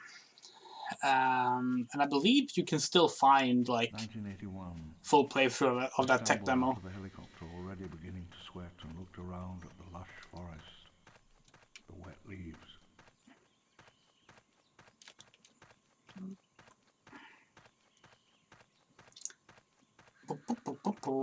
I like the first Far Cry okay. First task was genetic recovery.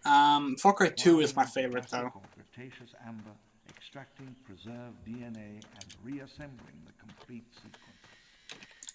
Bringing it up the well, we called it. Wait, what?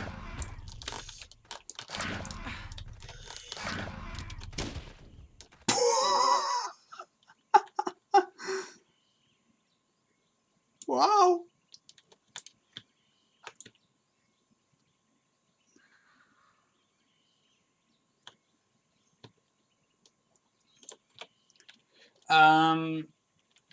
Yeah, I love Far Cry 2. Far Cry 3 is okay.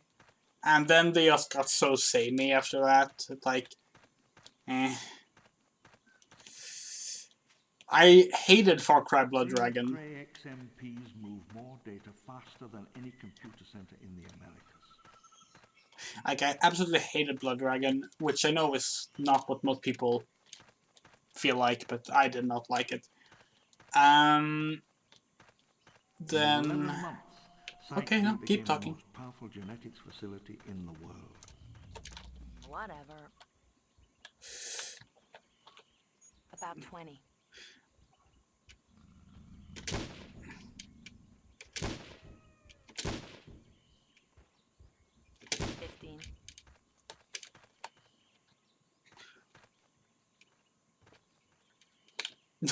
I actually kind of love About 15. the endings in Far Cry 5, but they're not good. But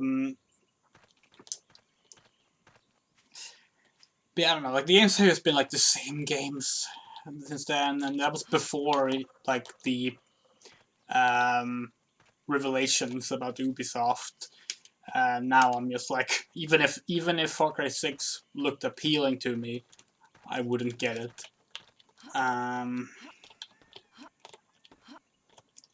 Like, they have become the type of game I do not vibe with. Just generic, boring, same game given a new coat of paint over and over again kind of thing.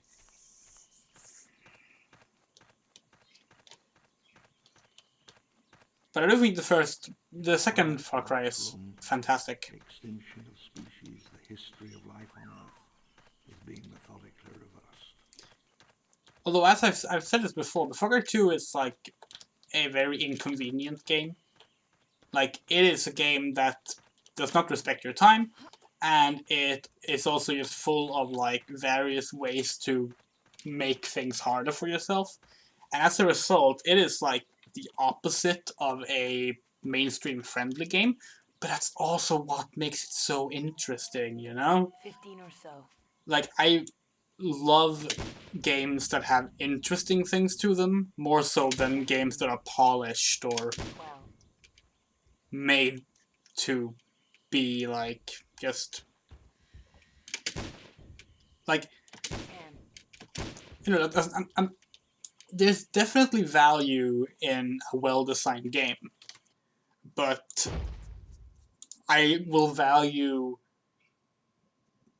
interesting aspects of a game before polished quality.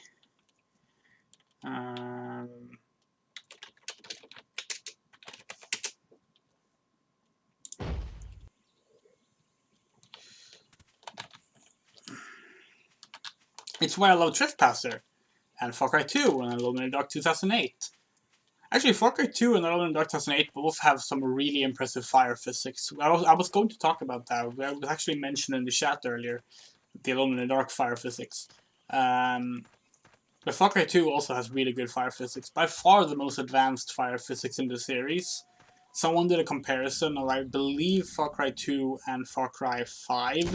And it's just depressing how, like, so many elements of Far Cry 2 has either just been completely removed or downscaled to not even having a purpose anymore in the modern Far Cry games. It's like, wow, we got all this new tech, let's do less with it. That's just video games in a nutshell sometimes, though. The more tech evolves, the longer it takes to create the same things we were already adept at creating, because now it takes additional steps, and additional people, and additional costs. And all of a sudden, everything we used to do takes 10 times as long, and the result is that we start cutting corners and leaving things out and making games that are lesser and lesser from what they used to be, because otherwise we will never be able to finish the games and get them out on time and actually have them make profit. And yeah, it sucks.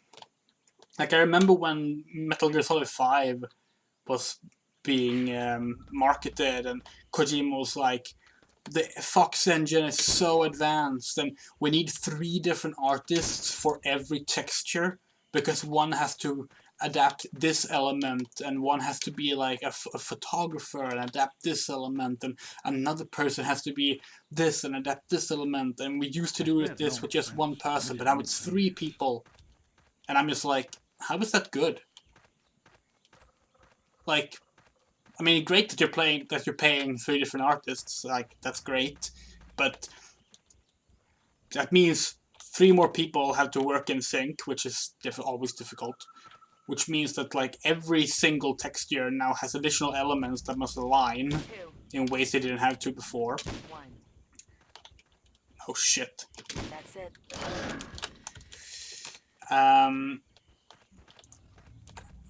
So like, is it really good? Oh hey, there's the red one. 13 new patents. I was in high school then. No, please attack the other raptor. I gotta lead them into each other because they don't like each other. They don't like me either.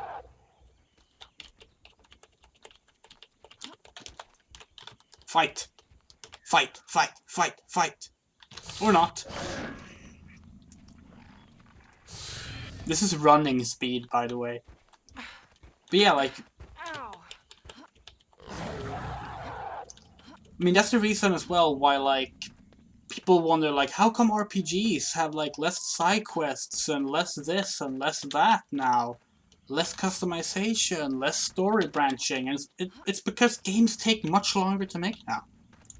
Something that would take 2 days to complete in game development in the 90s will now take 2 weeks to complete.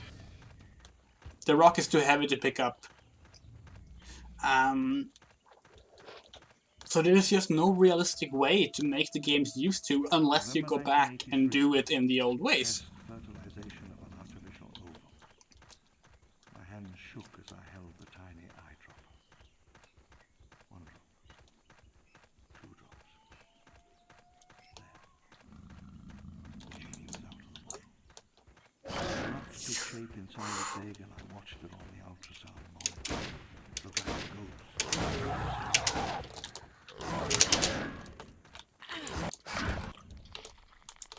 Damn it.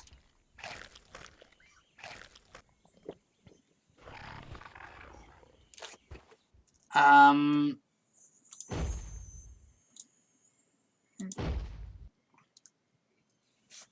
like, sure, you can make games the way we used to, but that's only going to appeal to a certain audience, whereas they used to appeal to a wider audience.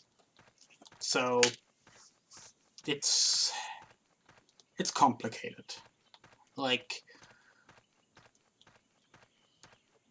technology has moved much faster than our ability to develop with the technology. And the result of that... Ah, shit. The result of that is simply that, well, game development just takes longer and costs more, and it never gets faster and costs less anymore. Which is, it's supposed to. Like, it is supposed to be balanced out by, you know... 5, 4.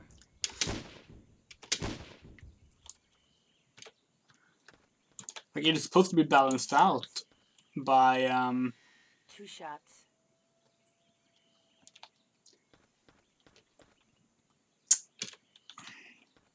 Full.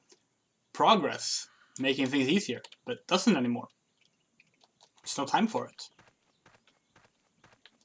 The tech we were using 5 years ago is now obsolete.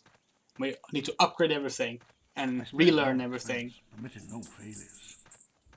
Put more resources into upgrading things, and yeah, it's unsustainable. Like, ultimately it's going to lead to I was in high school. countless developers having to close down, and publishers. Feels about half. I mean, it is. Nearly empty. You can mitigate it. Like, you can. So this is the red tribe of raptors, and this is the yellow tribe. Or orange tribe, I guess. These are the ones I talked about earlier. I love their coloring, though. Beautiful. And of course, like with the yellow one, this one's also clear red Inanakis, although Deinonychus, but no feathers. Wrong finger, so we can't see them. Not long enough tail, not long enough snout. But you know. It's the classic Jurassic Park raptor.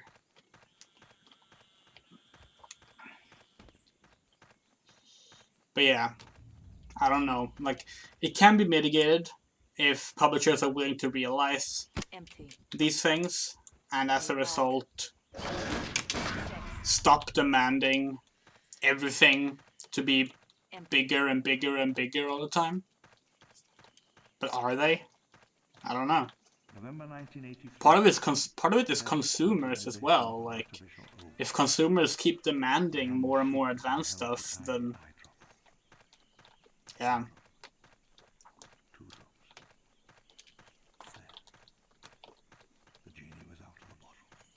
Like, I was trying to work with the Unreal Engine. I've mentioned this on stream before.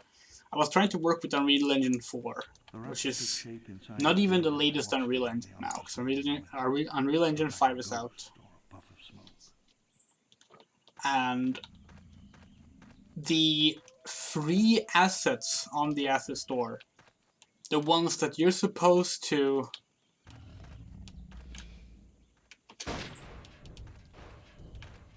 you are supposed to use as you know, ways to learn to use Unreal Engine, which is what I was trying to do. The assets are so huge and overly detailed with no option for smaller scaled versions that they didn't just crash my Unreal Engine began to have my first editor. Seriousness of our work. How deep the well was. This was life from 65 or 100 million years before mankind. I've really done it. This is not a normal situation. But like, it didn't just crash my Unreal Engine SDK. It crashed my network connection, my Firefox, my Steam, and my Discord when it tried to load the assets. And that was just some rocks.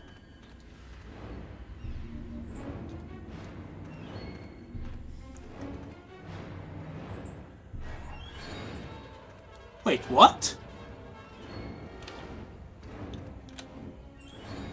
Wait, what? Huh? How are you green?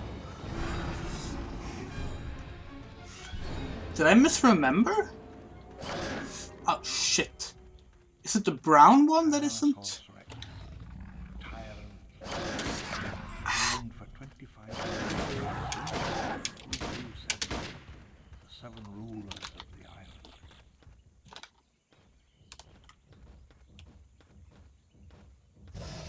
That is clearly a green T-Rex. But that's impossible. Ow. The green T-Rex was removed from the game. I know it. I know that. Then again, it doesn't look like the green T-Rex. Are there?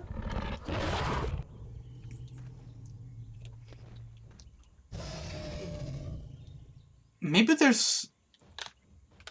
Maybe there were 3 T-Rexes in promotional material.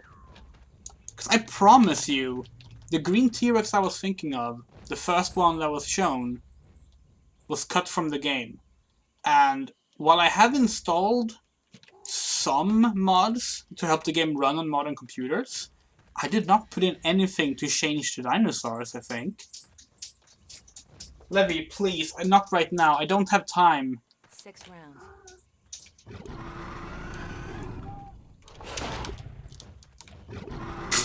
It just bashed its head against the rock.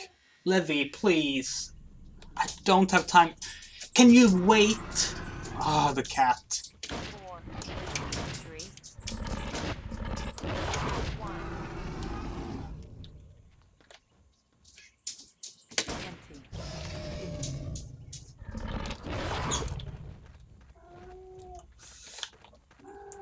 Okay, I'm sorry, I need to save.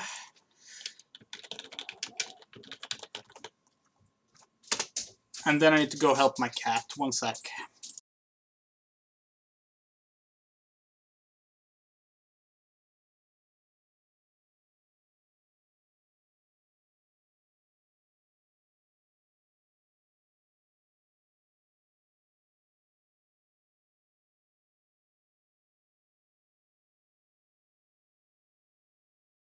So, what level are we on? 3rd level? I think? There's not that many levels in the game, because a lot of them were cut because of reasons I've already explained. I think we might end things after this level. Does that sound good? And then we'll continue... Maybe we'll continue this tomorrow. Or later this week. One of the two. Anyway, let's try and outrun a T-Rex, which is not very realistic to do. Its posture is actually pretty good. Although, actually, Jurassic Park, one of the things they did get right about the T-Rex is the posture. Because they made sure that it was horizontal. It doesn't stand upright. I mean, it does sometimes. It can stand upright. But most of the time, you will see it horizontally like this. Which is what the T-Rex should look like. It did not stand up like Godzilla. Despite what we've been led to believe, the T-Rex was not a scavenger at all. We clocked one at 50 kilometers an hour.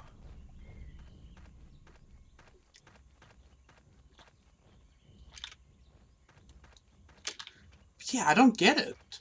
Like, that is not the green T-Rex I was thinking of. The one I was thinking of looked more turquoise. But I was positive the green T-Rex was entirely cut from the final version. I'm gonna have to look into this, and I will do it on stream, don't worry, after we close out for the day. Because I was pretty sure that the green T-Rex was just completely cut, and that they only had the brown T-Rex. But this is clearly a green T-Rex, so either I accidentally installed a mod that restores the green T-Rex and gives it a darker hue for some reason, or I completely blocked out the dark green T-Rex. Which is possible. As I mentioned, I haven't played through this game in over 20 years. This is a game I played when I was in elementary school, or grade school, depending on where you're from. And that was it. I think that's a Parasaurolophus over there. Are we being chased? No. I kind of want to get a closer look at the T-Rex. But it's also very, very risky. Then again, I did save just before it, and I ran away from it just fine. I wish this game had a zoom feature.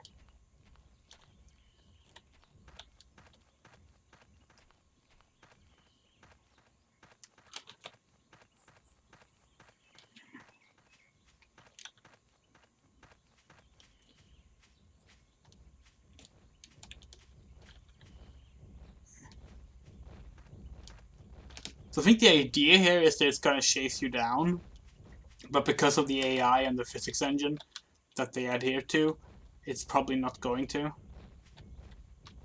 I think it was also meant to fight the Velociraptors, but they were focused on me and I had a rifle, so I just shot them.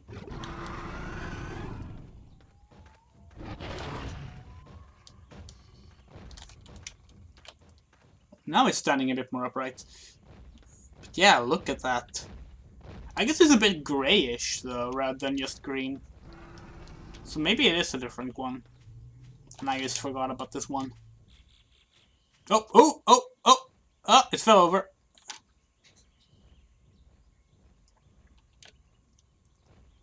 Can it follow me? I want to take it to the Parasaurolophus. No, come back. Come back. Come back. It's running away again.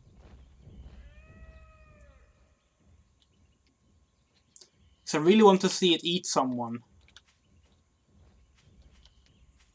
Oh, it's falling over again.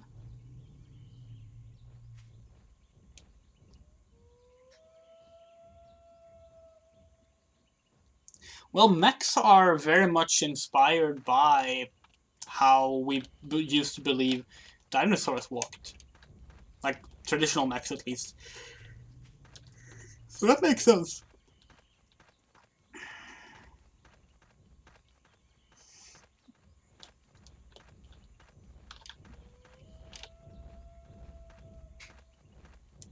It is just stumbling around. The Parasaurolophus is long since gone. I think we're just gonna leave it be. God.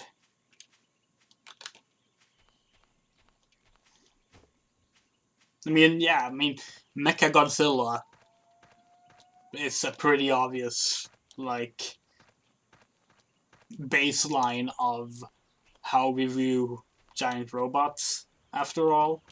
And Mechagodzilla is based on Godzilla, and Godzilla is based on very inaccurate ideas of dinosaurs. Godzilla is not a dinosaur. It is, of course, a mutated contemporary lizard. But, you know, it shares ideas with, say, the way we used to use, say, the iguanodon, and also the T-Rex to some extent. Back in the day when we thought that dinosaurs were kind of bad at being lizards. Now the cats are fighting. God damn it. Like, there used to be this belief in paleontology, which is thankfully gone these days, that, like, the dinosaurs, even though they existed for 125 million years combined, were kind of just this worthless end of an era, just waiting to die out, sad idea of what was once, you know, a cool creature. Like, they were sluggish, they were, you know, impractical. Like, why would lizards be this big? Why would they have, you know, anatomy like this? It makes no sense. And that's also when Godzilla was made. So Godzilla is kind of based on those ideas.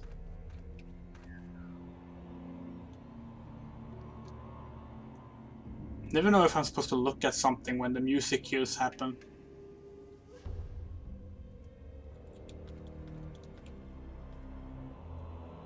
Oh, maybe I should go down there.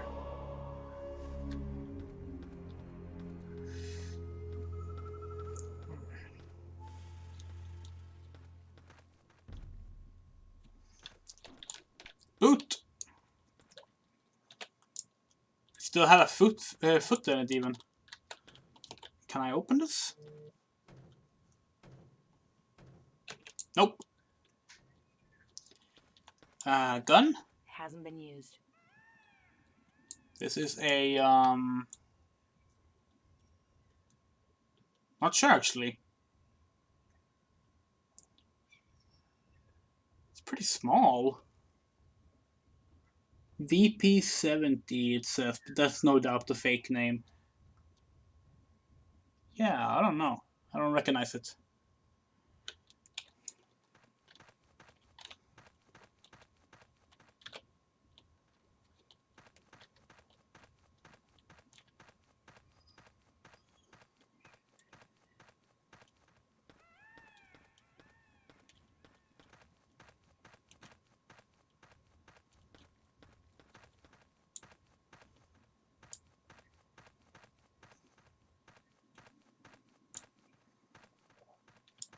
I kind of want to run into the T-Rex again now, but then I have to run all the way back. Okay, you will have to do. I bestow upon you a boot to the head. Shit. Feels full. Nope. Hasn't been used. Oh, thank you for waiting.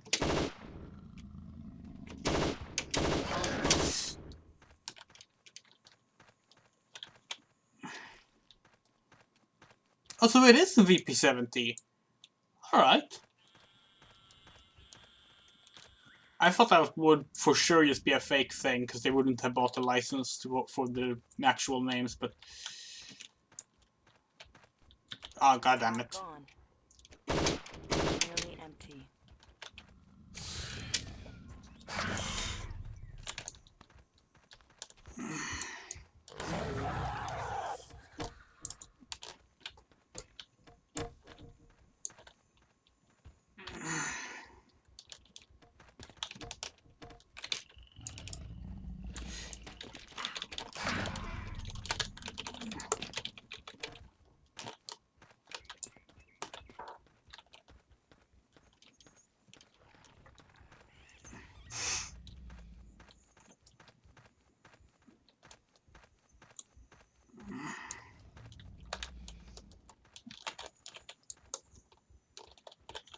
Okay.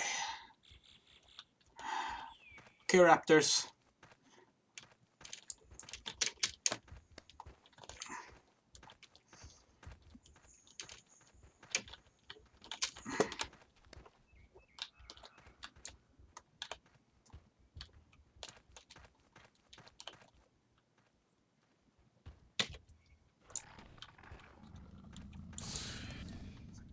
Whoa.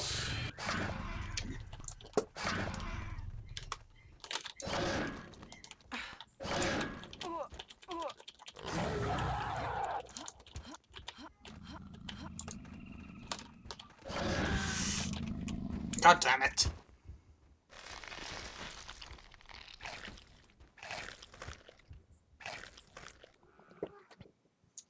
Okay.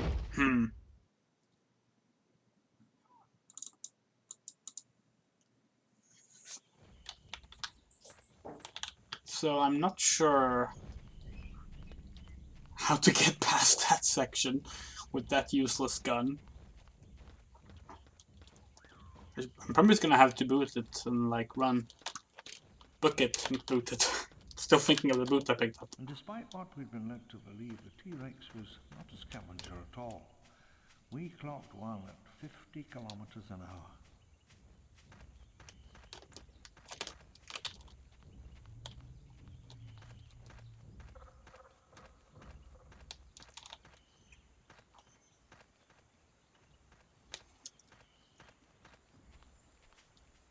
Still annoyed that I shot the Velociraptors instead of letting the T-Rex fight them. Really would like to see that. I'm like questioning myself if I should try and get a hold of a melee weapon. But then I also remember the melee weapons are like really bad in this game. Like,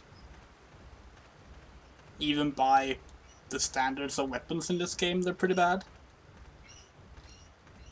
Honestly, if there was one thing this game, one, shall we say, traditional gameplay element this game really should have adapted if it were remade today, just have regular guns and gunplay. You know? Like, don't have guns get in the way of picking up other items. Have the ability to have ammo.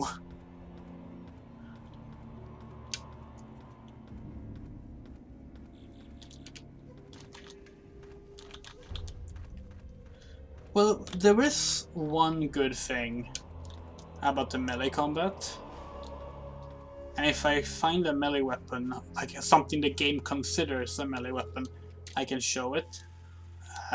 Because you do have like a swing button, you don't have to do this to attack. But it's still not great. So one of the things actually that got cut from the game really late, and it's probably like more an error, because I believe like the actual data for it is still in the final game, it just doesn't appear as it should. You were supposed to be able to find a raptor claw and use as a weapon.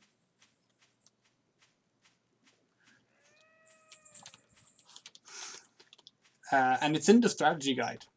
Like, it's mentioned in the strategy guide, you can find it. It's a terrible melee weapon, but it's like you can find it.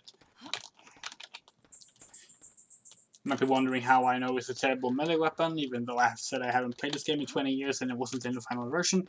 I've read extensively about the prototypes that were, I think discovered, donated is the right word. It was actually one of the original developers who got in touch with the very active fan base for this game and provided Feels full. early builds with a lot of the cut content still in it. Unfinished and not working very well, but still in it. There are some levels in the game that like are mentioned in stuff like the original script outline and stuff like this. Can I not walk back after I pick that up? I was gonna try and go up on the other side. Guess not. I'm gonna save here because it's a long walk. Many raptors in the way.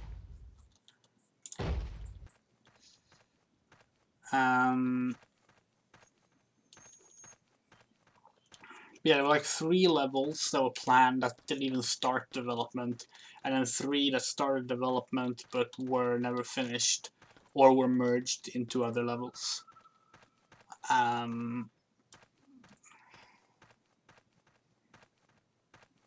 Okay, take care. I'm gonna close off soon as well. Like, when we finish this level, I'm actually out for the night as well.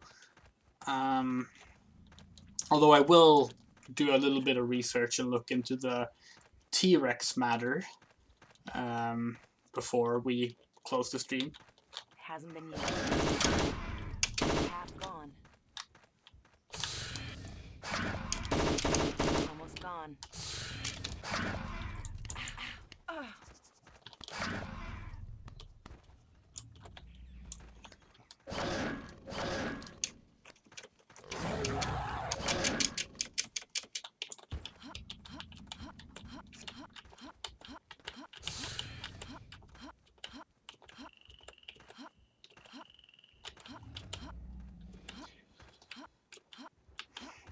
But yeah, I think if you were to remake this game, and they should, they really should, they should remove all the strange hand movement stuff, just give it regular combat, and then leave the physics for the puzzles and the dinosaur movement and stuff like that, because that's fun. That's cool, fun stuff. Even if it doesn't work properly, it's still fun. This is not fun. This is just infuriating. It's not even interesting. It's just infuriating. Is this actually like a proper cave? It looks like I've glitched through the bottom of the map.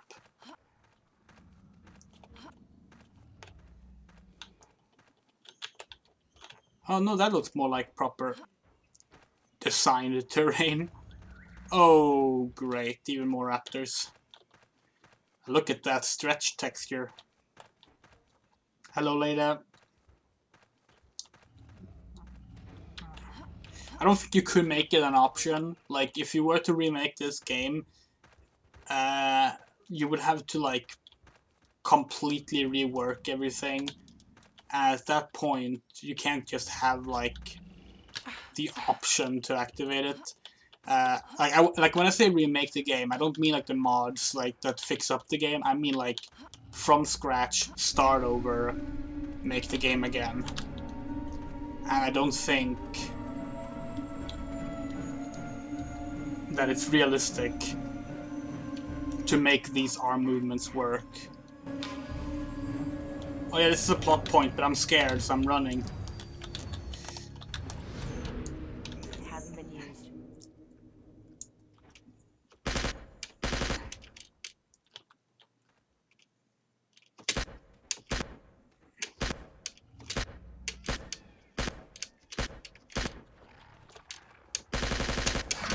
Feels about half.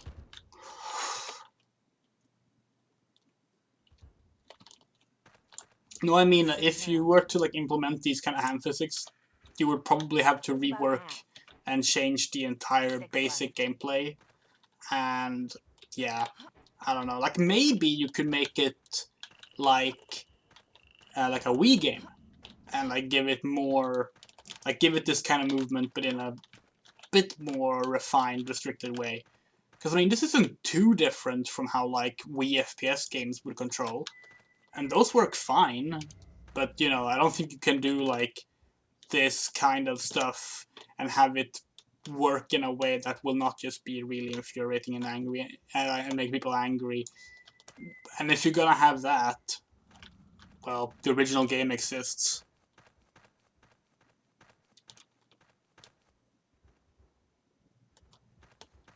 Well, I mean, that's the thing, like, just play the original game then. Like I'm doing right now. Because, like, this game is not going anywhere. It has all this stuff.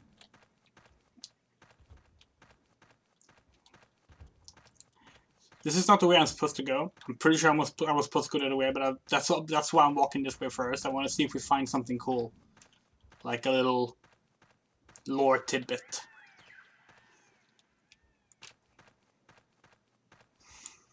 But yeah, I actually love the idea of taking, not necessarily bad, but like flawed, strange games that had, for whatever reason, a troubled history and as such didn't come out as intended, and give those remakes instead of the popular, successful games. You know?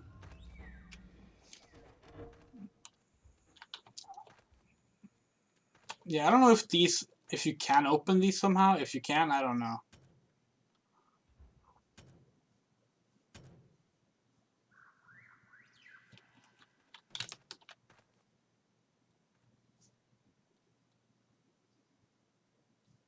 Well, it's gonna fall down eventually.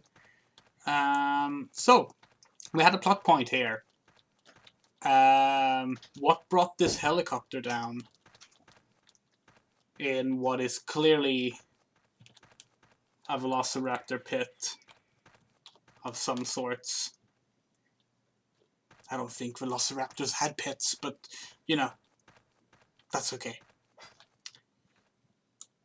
If you remember what I talked about at the start of this game,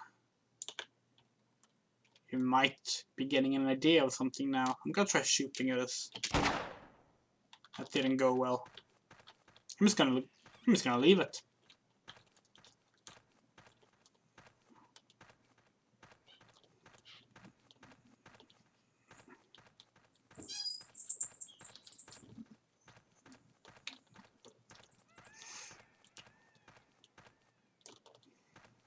I swear, if the level ends here, I'm gonna be so upset that they gave me a AK-47 and then just takes it away from me. For those who missed the level transition, you lose all your equipment every time you start a level. But yeah, I think reworking this game into a more, shall we say, normal shooter. Shut up, Levy.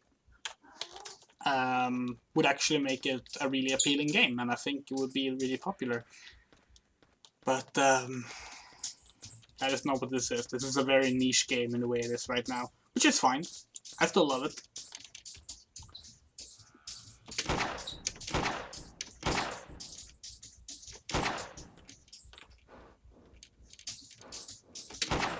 That's it.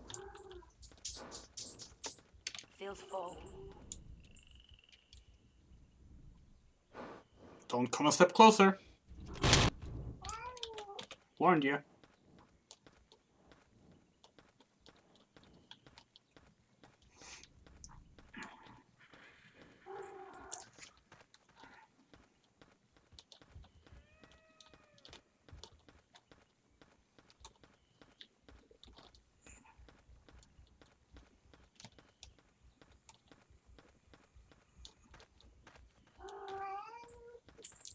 Cat is trying to get my attention to open up the door, and I'm not gonna give it to her.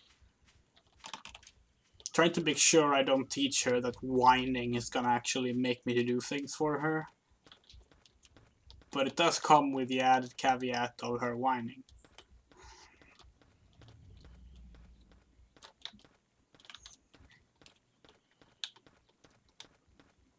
There's some growling going on.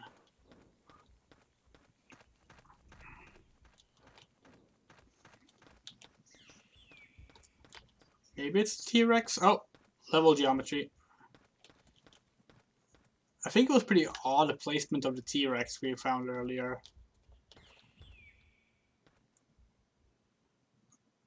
Did the game just crash? No. Sea Cleaner just popped up and took away my mouse control. What the fuck?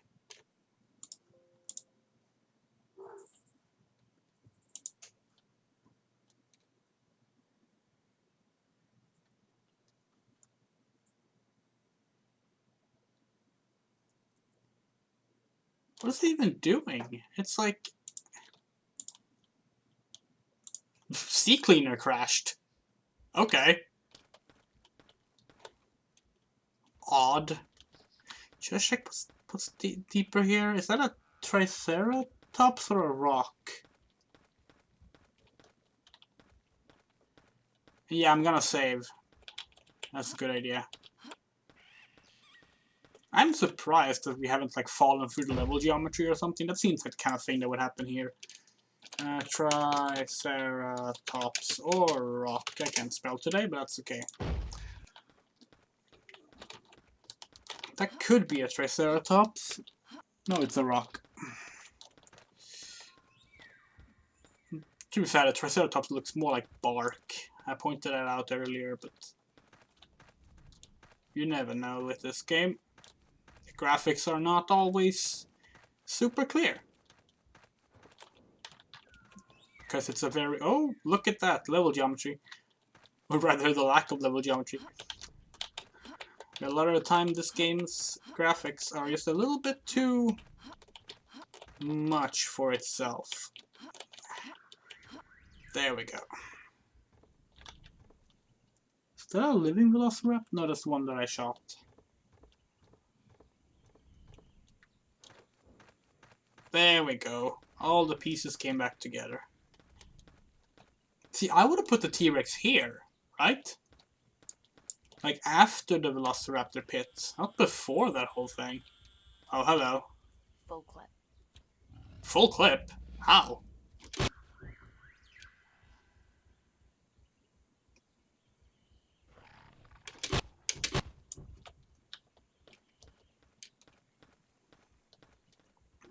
Gonna check what's up here. Nothing. So you can really see how this world is built by volumetric terrain, which is to say, this was rendered by using a black and white image that designated height by how dark or bright it was, and then it produced a 3D image. I used to make environments like that a lot using... Oh, what did I use? It wasn't Bryce, although Bryce could also do that. And I did use Bryce as well, but it was something else. View the Spirit? View apostrophe D Spirit? I think that was it.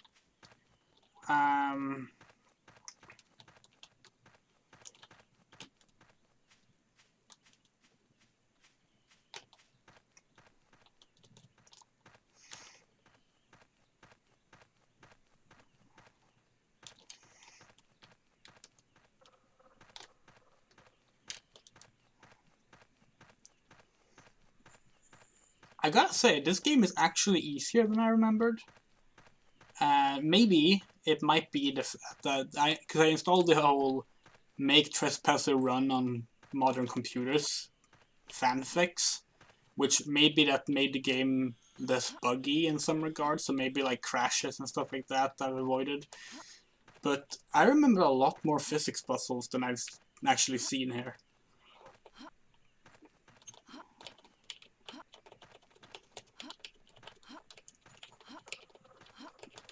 There we go. And we will be doing a full retrospective on Trespasser's development after I finish the game, but I won't be tonight, as I mentioned earlier. This will be at least 2 streams. But what we will have at the end of this stream, which is at the end of this level, is I will look into the green T-Rex matter and see if I just gave you wrong information, or if there was 3 T-Rexes planned for the game. Because I'm not sure.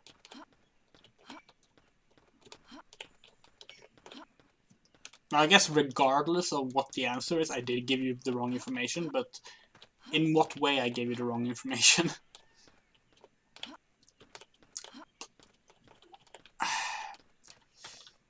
God, the platforming in this game. I was certain there was a climb button, but when I checked the controls, I didn't see one.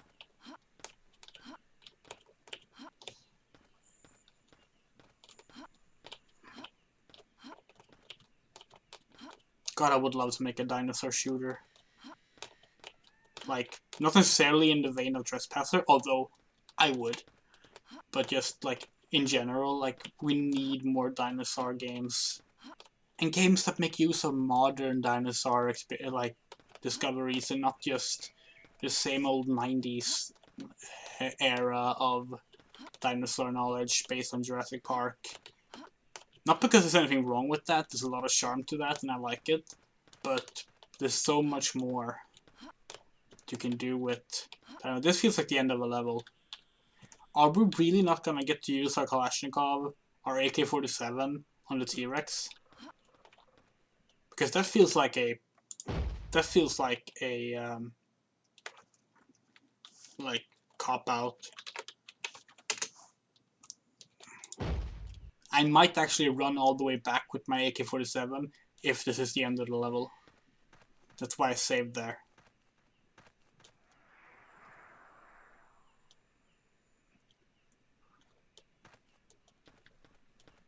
Or maybe it's not the end of the level.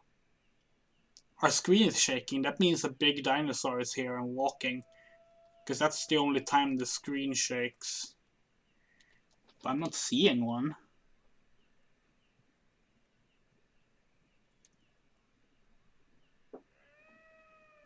Binoculars would be really useful.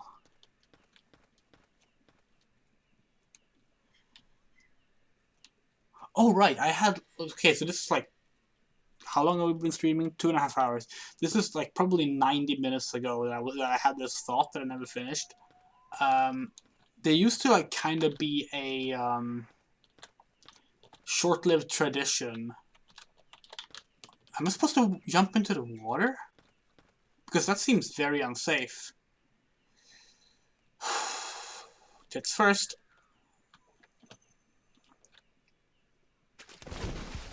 Oh. Wow, this is actually really nice water ripples for 98.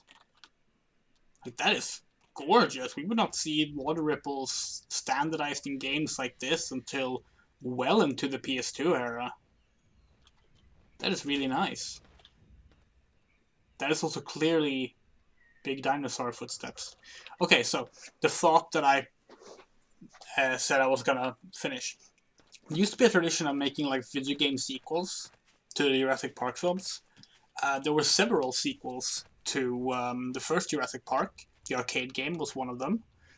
There was also the Sega CD, I believe, point-and-click adventure game. That's also a sequel.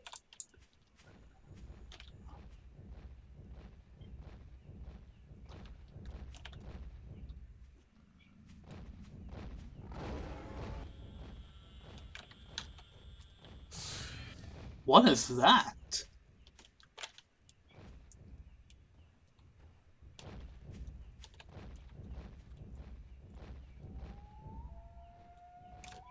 No, really, what is that?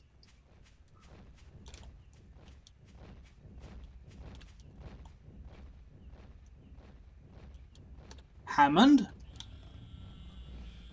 What brought that down? Full clip. Okay. It seems I can have infinite ammo on this if I just do short bursts of fire like that. This looks like a raptor, doesn't it? Well, no, it doesn't. Half gone.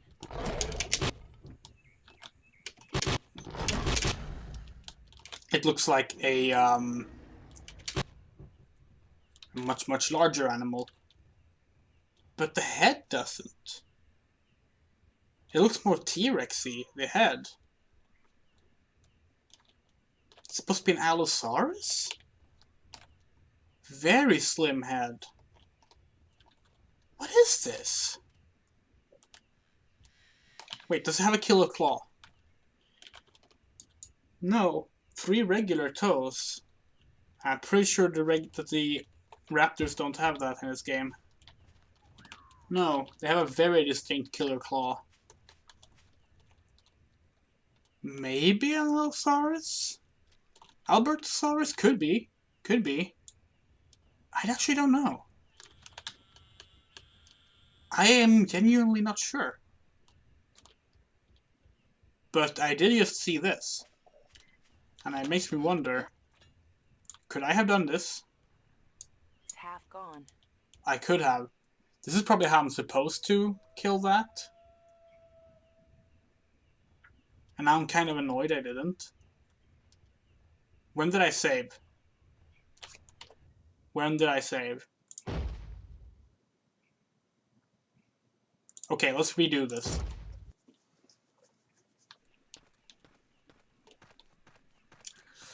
Alright, tits first into the water, here we go.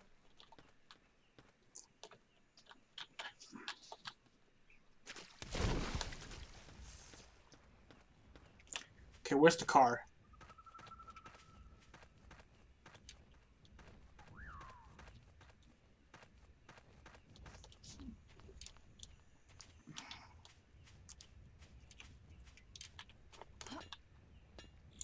It's half gone.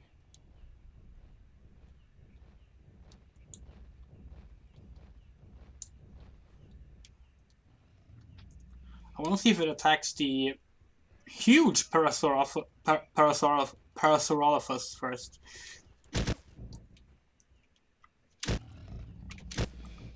Wow.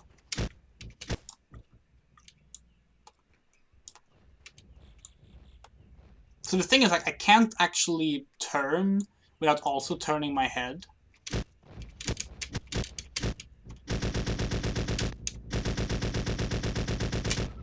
Oh, I killed the Parasaurolophus.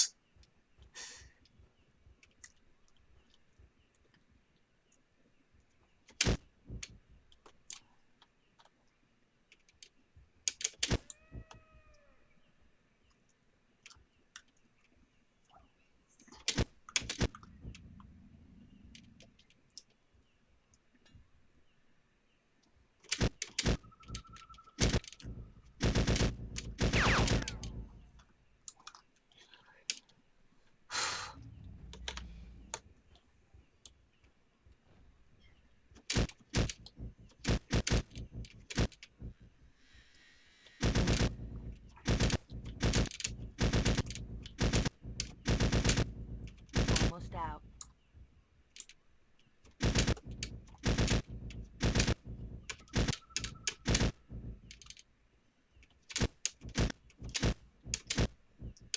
The controls are like inverted on this gun as well, because when you pull to the right, you aim to the left, which is different from the regular guns.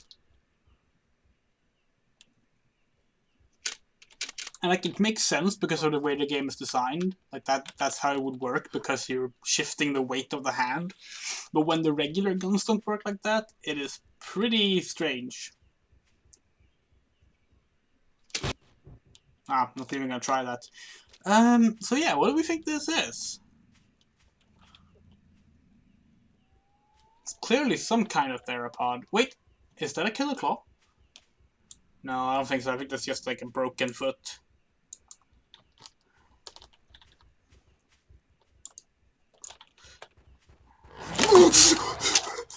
Full clip.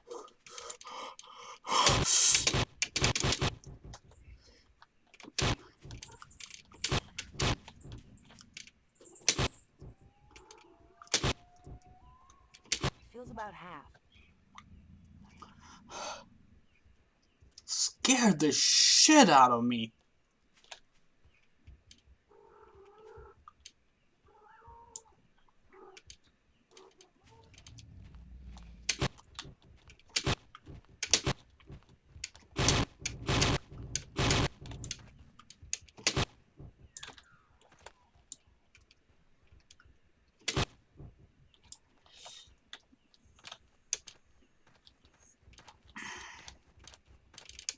Almost out.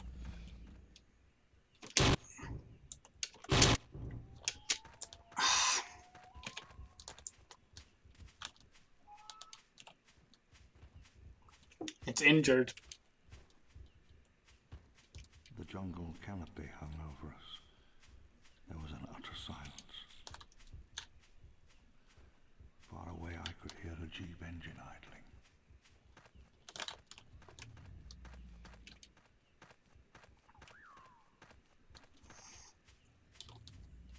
I will check what dinosaur that was before closing the stream, because I'm curious. Because I'm pretty sure it wasn't... well, I don't want to say it. There is a dinosaur in this game. That I don't want to say what it is.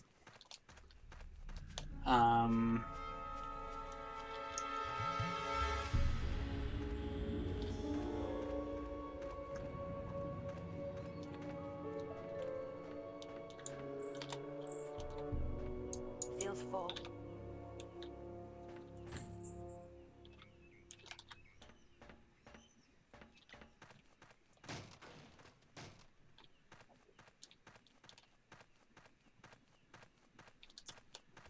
Wait, if you give me like a... Yeah, because they wouldn't have you fight that dinosaur twice, right?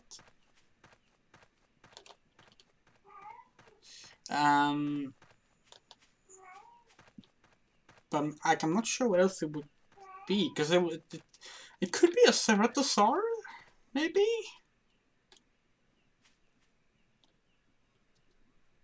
Or an Albertosaurus, as was suggested in the chat.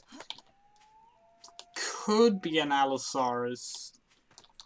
Jurassic Park has always been a bit iffy on their Allosaurus depictions, so wouldn't be entirely out of place. I think I'm supposed to go up here.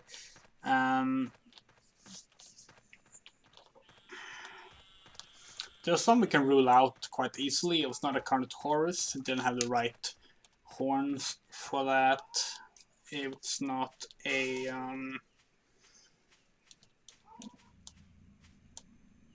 Actually, no, it couldn't be a Ceratosaur either. Those also have horns. They have rhinoceros horns.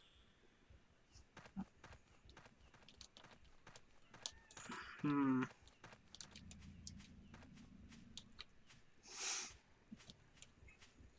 thing, like, it almost looked like a bigger raptor, but I don't think it had the killer claw.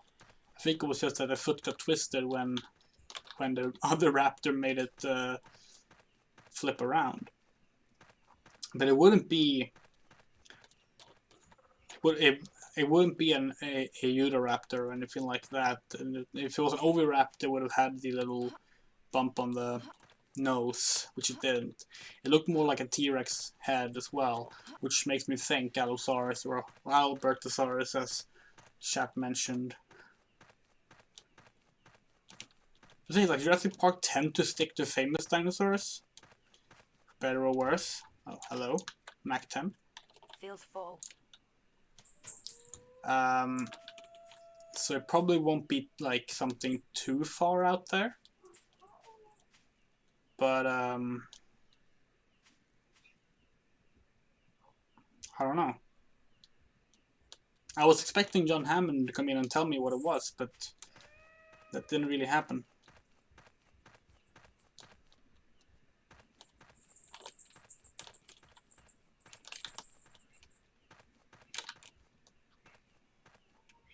Oh, I just remember that the game has a hint system. That might actually be useful since I keep getting lost.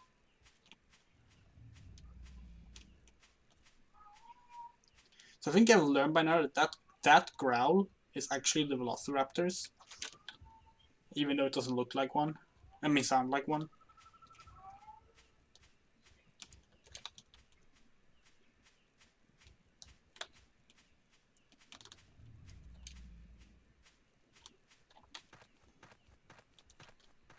Because I keep hearing that little growl. And I don't mean my cat in the background whining. Although I keep hearing that too. But this is like low growl of a dinosaur. And I kept thinking it was a T-Rex first. But I don't think the T-Rex made that sound when we met it. And there always seems to be Velociraptors around whenever I think I'm hearing... Ow. Whenever I think I'm hearing it. So like, God, I keep forgetting to drop things with the right click.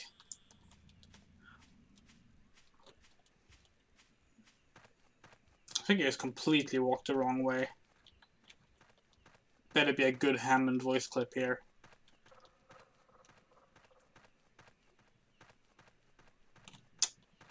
Nope. What if I blow these up?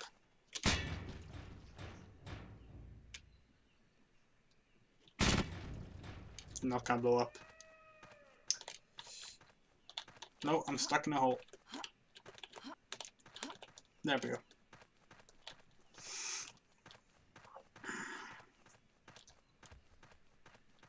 Oh right, God, I keep not finishing my thought about sequels. Okay, let me try and finish the thought this time. There used to be a trend, sort of a short-lived tradition, of making video game sequels to Jurassic Park movies. They first did this with the first Jurassic Park. The arcade game was a sequel. The Sega CD game was a sequel. There was even a Jurassic Park Part 2, The Chaos Continues, released for Super Nintendo and Game Boy. That was billed as an official sequel. Now, these sequels completely, like, contradict anything the rest of the series mentions, and they're not canon, and no one would even suggest that they are. I mean, we played one of them yesterday, and in it, Dr. Alan Grant and Dr. Ellie Sattler, not Emily Sattler, as I said yesterday, just runs around shooting Triceratops and stuff, so clearly not something that would be canon. But then they also made Jurassic Park Rampage Edition for Sega Mega Drive. And that makes it sound like it's a special edition of the original Jurassic Park game, but it's actually not. It's a sequel, just like Part 2 was. And that one is great because it has Dr. Alan Grant riding on I think a Parasaurolophus, but it could have actually been a Velociraptor, I'm not sure. Some kind of biped. Yeah, Dr. Alan Grant actually rides some dinosaurs in that game. It's fantastic.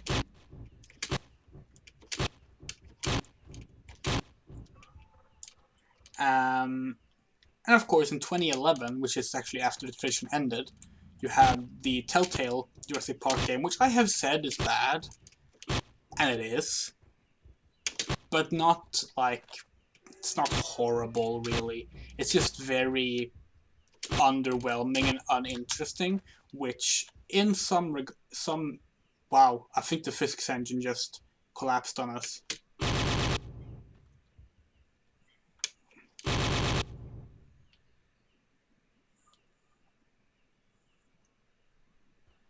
Look at this.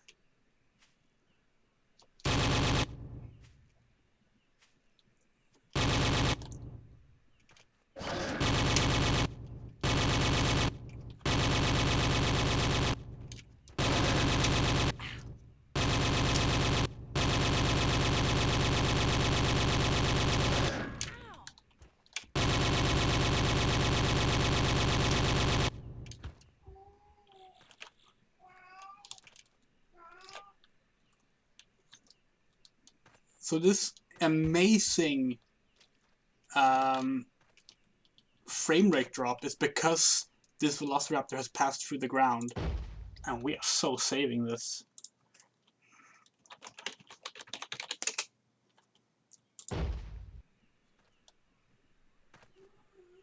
Mainly because I'm kind of worried it's going to actually crash the game. But we're going to try and get it out.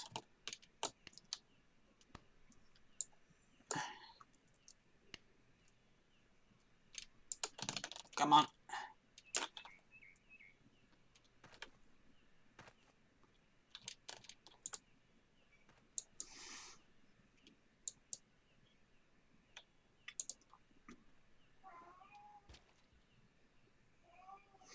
This is why you don't want your ragdolls. This is why you don't want your entire game enemy, all your game enemies to be constantly in ragdoll form.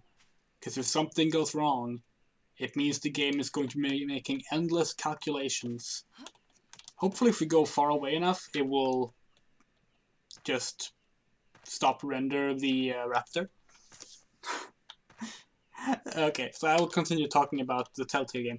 The Telltale game, it's not just that Telltale was bringing on a bunch of projects and overworking themselves and not having enough time to dedicate to them. Oh, there we go. If you turn around, does it respawn?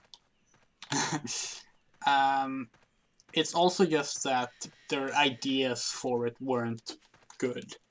And they decided, rather than make it a traditional point-and-click adventure game, they made it more of a Heavy Rain style, like, game where you mostly walk around and sometimes there's quick time events. And those games can work. I think Life is Strange is really good, and people do like the Telltale's Walking Dead games and The Wolf Among Us. But Jurassic Park was kind of their first attempt at that, or at least one of the first attempts at that, and it just wasn't very good. Unlike their Back to the Future sequel game, which was actually pretty decent. But that was Jurassic Park 1. For The Lost World, we got this, of course, Trespasser.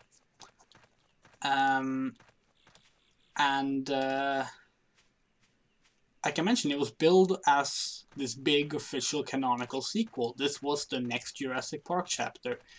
It was the digital sequel to The Lost World. No, it wasn't called Jurassic Park 3, but The Lost World was not called Jurassic Park 2 either. And then Jurassic Park... April 22nd, 1985. It wandered back and forth near the wall for 4 minutes and 22 seconds before hearing a noise, which drew it further off into the brush.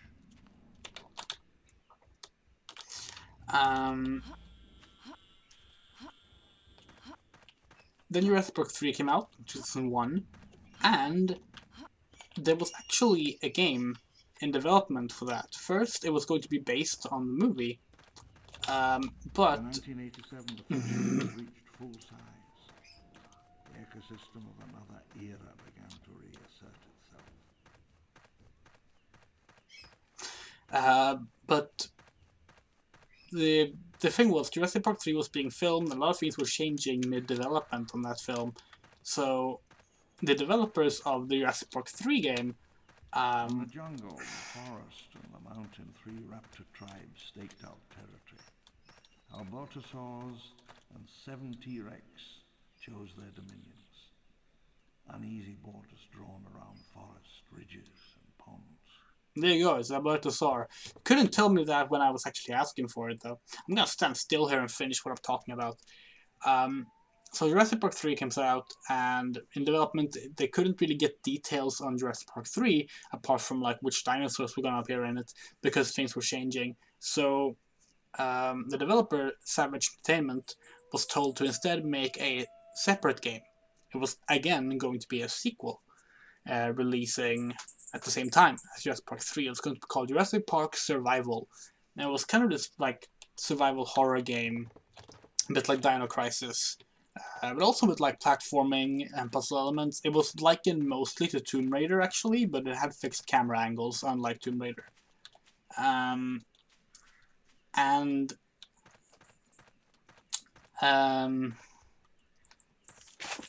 That game ultimately was cancelled. It was near completion, but Vivendi, who was the publisher and the one funding the project, they were not happy with the current build at the time. Which I think is interesting, because the previews were actually really positive and like framed the game as potentially like something that would turn around how people feel about movie games. Like, it was billed as this really positive thing worth being hyped about. The original species survived. In the end, only a few adjusted to the new world. These became dominant.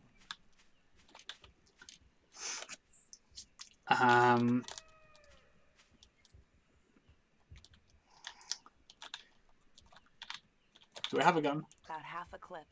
Okay.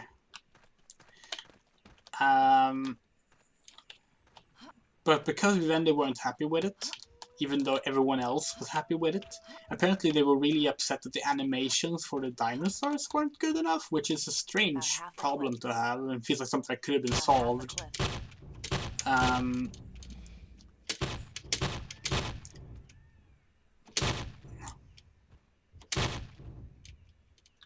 Anyway, so they just decided to not pay Savage Entertainment.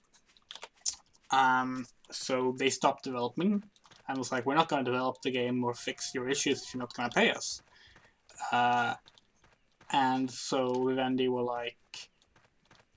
like contemplating paying them and actually getting the game out, but delaying it to early 2002. But instead decided, nah. And so the game was shelved. About 3 months ahead of release. And that was it. That was like the last really big attempt at the AAA Jurassic Park game that wasn't a park simulator. Because of course we would get Operation Genesis, which is probably the best of the park sims and one of the best Jurassic Park games in general, a couple of years later. And now we have Jurassic World Evolution, I think it's called, which is the modern park creator game, which is sort of a spiritual successor to Operation Genesis. I haven't played it because it's a modern Jurassic World game. Now that's gotta be the end of the level. It's half gone. But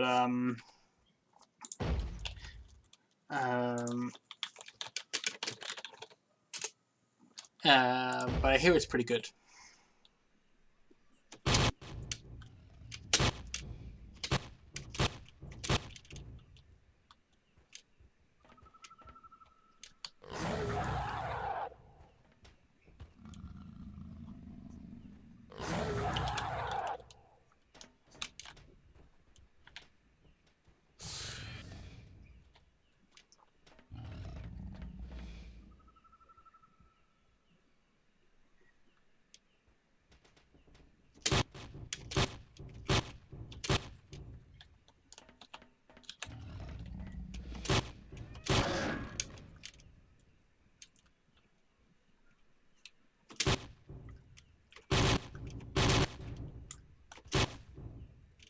Ha!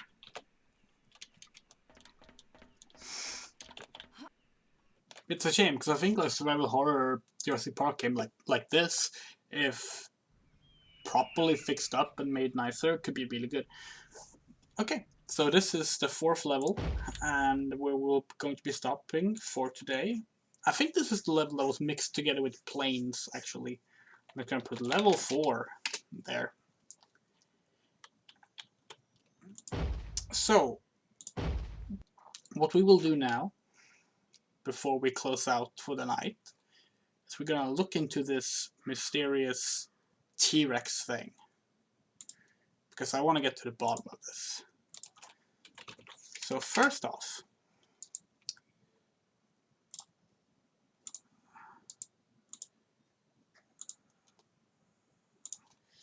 let's see, I'm gonna open up a window.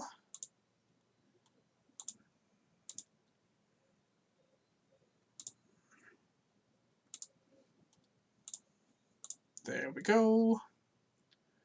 Boom. Trespasser Jurassic Park trailer. This isn't the one I'm thinking of. I want the teaser first. I want the very, very first teaser. There's supposed to be an account dedicated to Trespasser.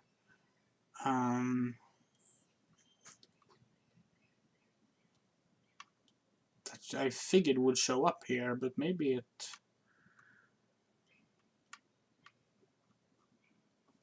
Maybe if I put channel instead. There, Trescom videos. Perfect. These have a lot. These have like everything archived from the early development of the game. Hold on, I'm just gonna get the.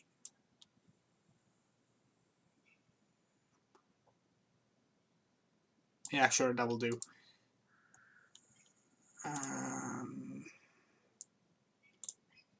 There. Okay, so let's see. Now, first of all, let's just to make it very clear. Yeah, that's the Albertosaur right there. So now we know that for sure. Let's see, where's the original Trespasser teaser? Is it this one?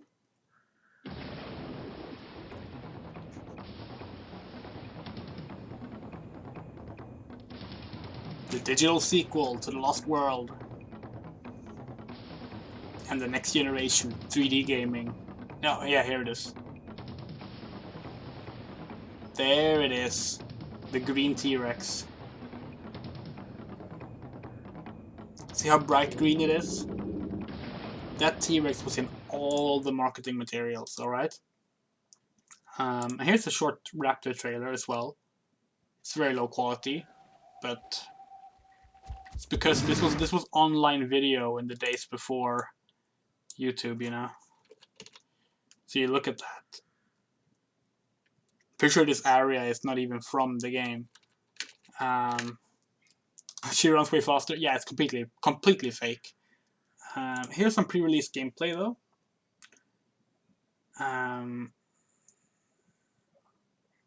Showing off the physics engine.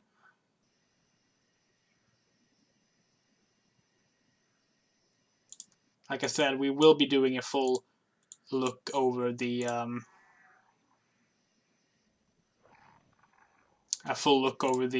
development of this game when we beat it. But right now we want to look at the T-Rex. So let's have a look at the T-Rex here. It's very bright green, not at all like the T-Rex that we met in our game. And I want to make sure that our T-Rex is from the original game. And I figured there's going to be a video here showing the T-Rex. It says T-Rex and Raptor here. So maybe this one? Is that the same T-Rex as the one we met?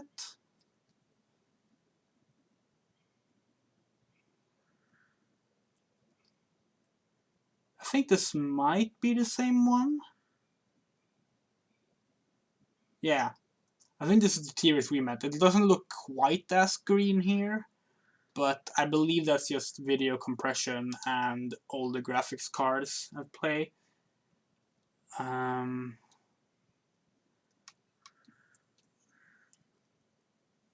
So let's do this. Trespasser T-Rex. Yeah, so there's the brown T-Rex, the one that I was talking about.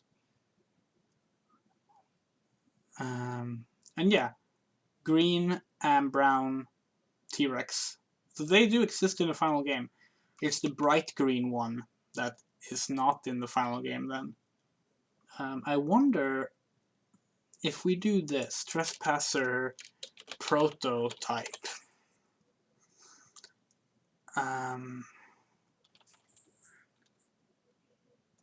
This might be the level. Hey everyone.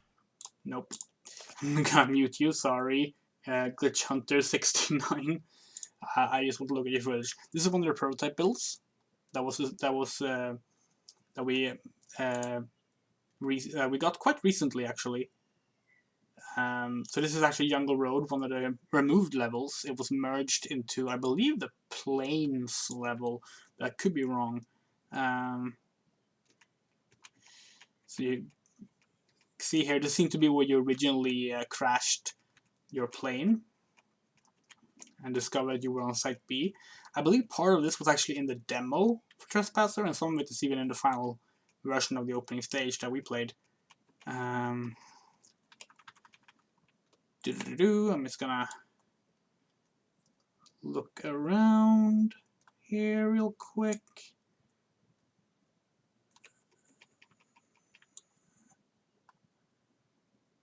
So this was the version sent to PC Gamer for a preview. And you can see it's pretty early on. It's kind of surprising that this would actually be sent to a magazine in this state. And oddly enough, I guess this is going into development details a bit. Oh, here's some Mayan ruin stuff that was never put into the final game. But oddly enough, the actual this actual build for Trespasser was never actually used for a preview in PC Gamer. It was sent to them, but it never actually ended up there. Oh, here we go. Plantation House. That seems to have the T-Rex. So let's see. We have the barky Triceratops right there.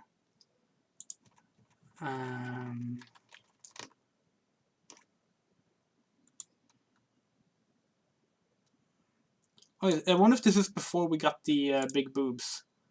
Let's see. There's an early version of the yellow raptors, or brown raptors, whatever you want to call them, or orange raptors. Oh yeah, we have a different, we have a t-shirt on instead of a tank top. And I think our bust is smaller. Maybe not. This might be actually been after the resize of the bust. I mentioned that when playing, but in some early builds she has a smaller bust. But then it was so obvious she didn't have... What did my cat just do? One sec.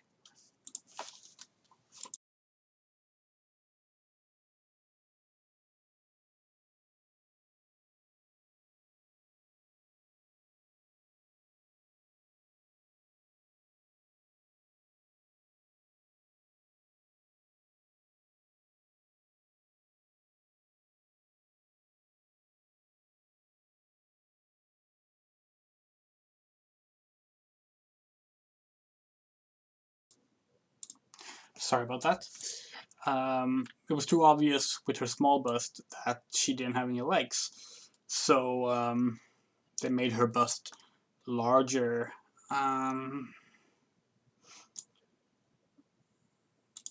Which is a pretty funny development change. Oh, there it is. So here's the original green T-Rex. It's actually a little less turquoise here. It has a very glitchy jaw. But you can see how different it is from the green T-Rex we met. And this was one used in almost all promotional material. Although initially more turquoise as seen in the teaser. Oh look, it's trying to throw the Jeep.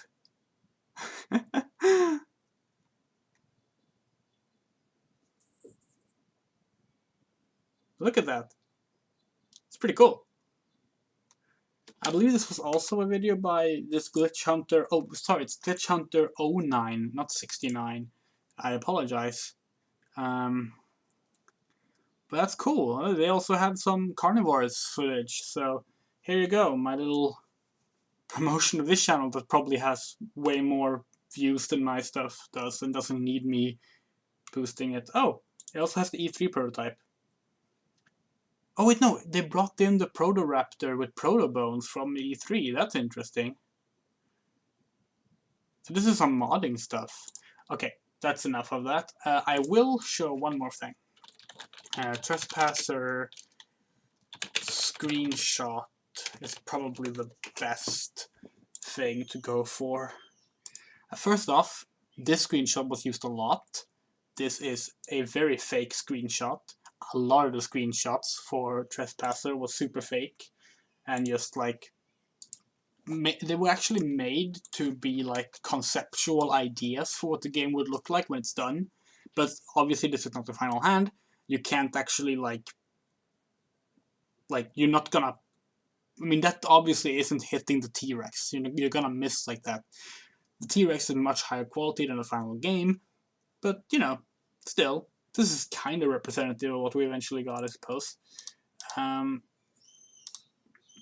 Let's see if we can find the other super popular screenshot that was used a lot. Oh, here it is. There's my favorite one. Perfect. Oh, it's already high res. Perfect. So this is the green T-Rex that was used heavily in marketing, and this screenshot was everywhere. Like, I really do mean everywhere. And sadly, this old girl did not make it into the final game. I don't know why. I think this looks much better than the dark green one we actually got that I forgot existed. Like, if I had known ahead of time that there was a green one that replaced this one, or maybe there were meant to be more than one, because they have the whole 7 T-Rexes that rule the land plot going on that never really gets fully realized, but we'll get to that next time. If I had known about this at the time, I might have tried to mod in this one instead, because I'm sure there's texture packs to restore this. But yeah, that's our first little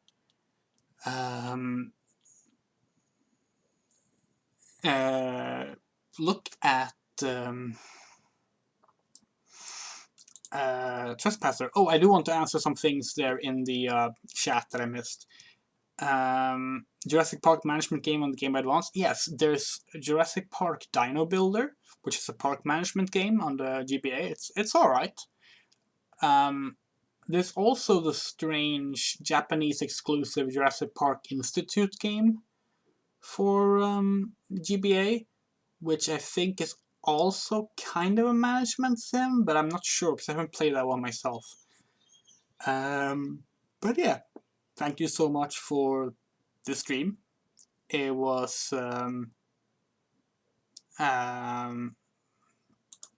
don't think there's a reason now. It was a lot of fun playing Trespasser. We'll either continue tomorrow or later in the week, and we will probably beat the game next time, provided there's not a lot of puzzles that I get stuck on, because we actually made more progress than I thought we would. So I'll see you then. Thank you so much for watching.